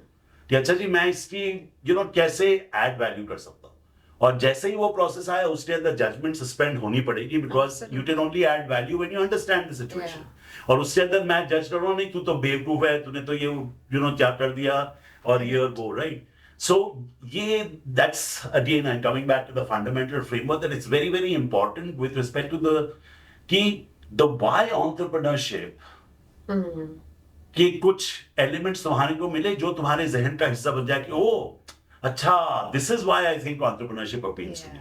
And according to me, entrepreneurship should appeal to everybody who can connect with it, or most people who can connect with it, because it's very true to our true nature. Yeah. मतलब जिंदगी का जैसे मैंने मकसद बताया कि ये क्या है, एंटरप्रेन्योरशिप को वो जो प्रोसेसेस हैं उसको देख के तुम उसका हुआ हटा देते हो. You know, you said कि okay, ये है, this is failure in somebody else's eye. For me, it's an opportunity to just look back and learn and do that. And then engagement is the stuff where we get truly well. Yeah. कि बहुत सारी जो मेरी workshops होती है, जैसे ये इस तरह की वर्कशॉप है जिसमें 10-12 लोग बैठे हुए हैं, my contribution to whatever you gain out of that workshop is max a third. 2/3 of the value that you get is from the engagement that's happening with all other units of consciousness.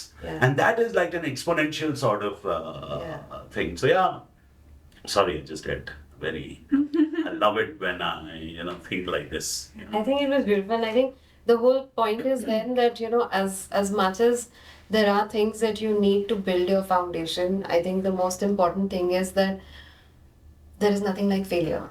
You're only here for experiences, and you're only winning or winning more.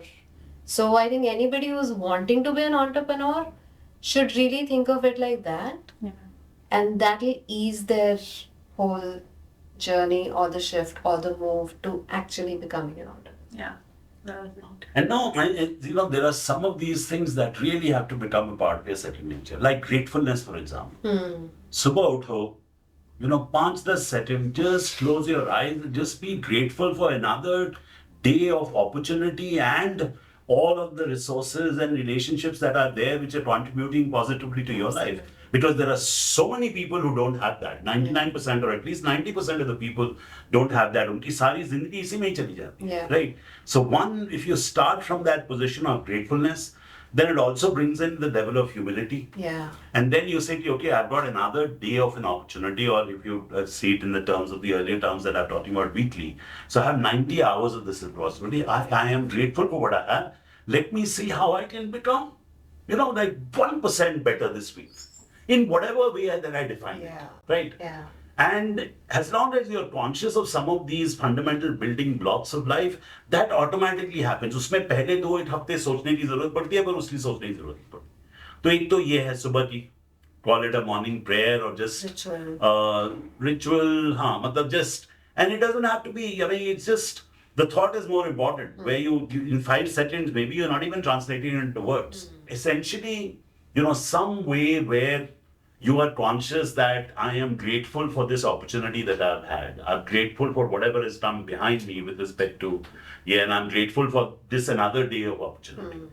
And I think, matlab, all of us, dharma is kind of burnt into our DNA. कि हम कोई, मतलब, naturally हमारी tendency नहीं है कुछ अधर्म करने की. कुछ conditioning के हिसाब से, मतलब, कुछ लोगों ने, मतलब, वो अधर्म को, मतलब वो सोचते नहीं है उसके बारे में, but to the core of our bone, हम actually धार्मिक हैं. And धार्मिक means we really want to do what we believe is the right thing out of, whoever it is.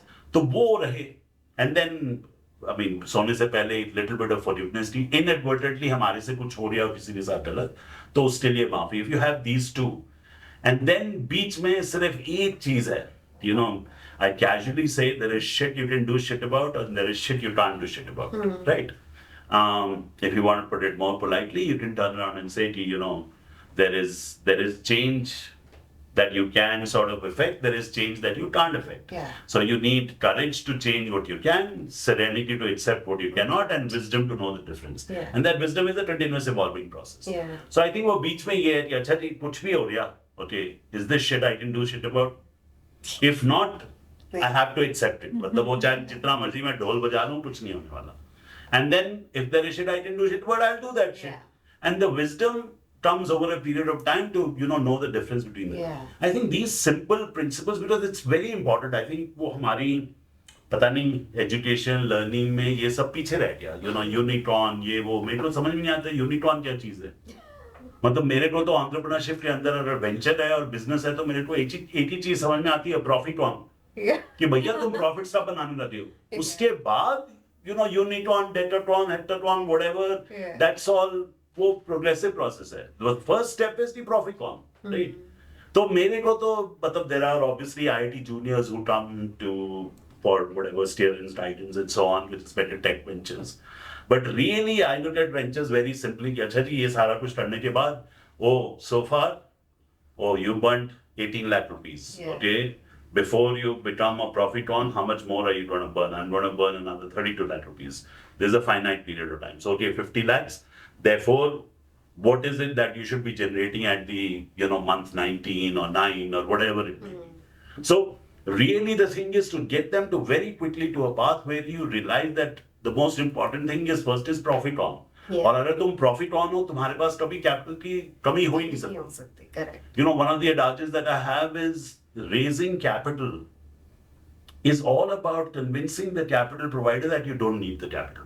Whether it is debt, whether it is equity, whether it's a hybrid instrument or whatever. Really, you will get capital when you are able to convince the guy that I don't need the capital. I'd love to have the capital because if I have your capital, if this is the total value addition I'm doing without capital, this is what I'm going to be doing with capital. And therefore, we have this delta to sort of share in whatever issue, right? तो वो simple things like that. बहुत सारे लोग जो मतलब 500 से ज्यादा जो मेरे को कनेक्ट करते हैं उसमें से 450 are just asking for capital. They don't even know why they are asking for capital. They don't even know, they haven't been through this particular exercise and so on. So I think that is a conversation in itself altogether. That I 4-5 rabbit holes that I kept away from, but this one. So you have your entire schedule now for what next? It was a good conversation and it was nice. Thank you all for making the time, first of all, man. This is great. No, this was a good conversation, I think, and probably one that is only possible in a group. You can't have this conversation Yeah.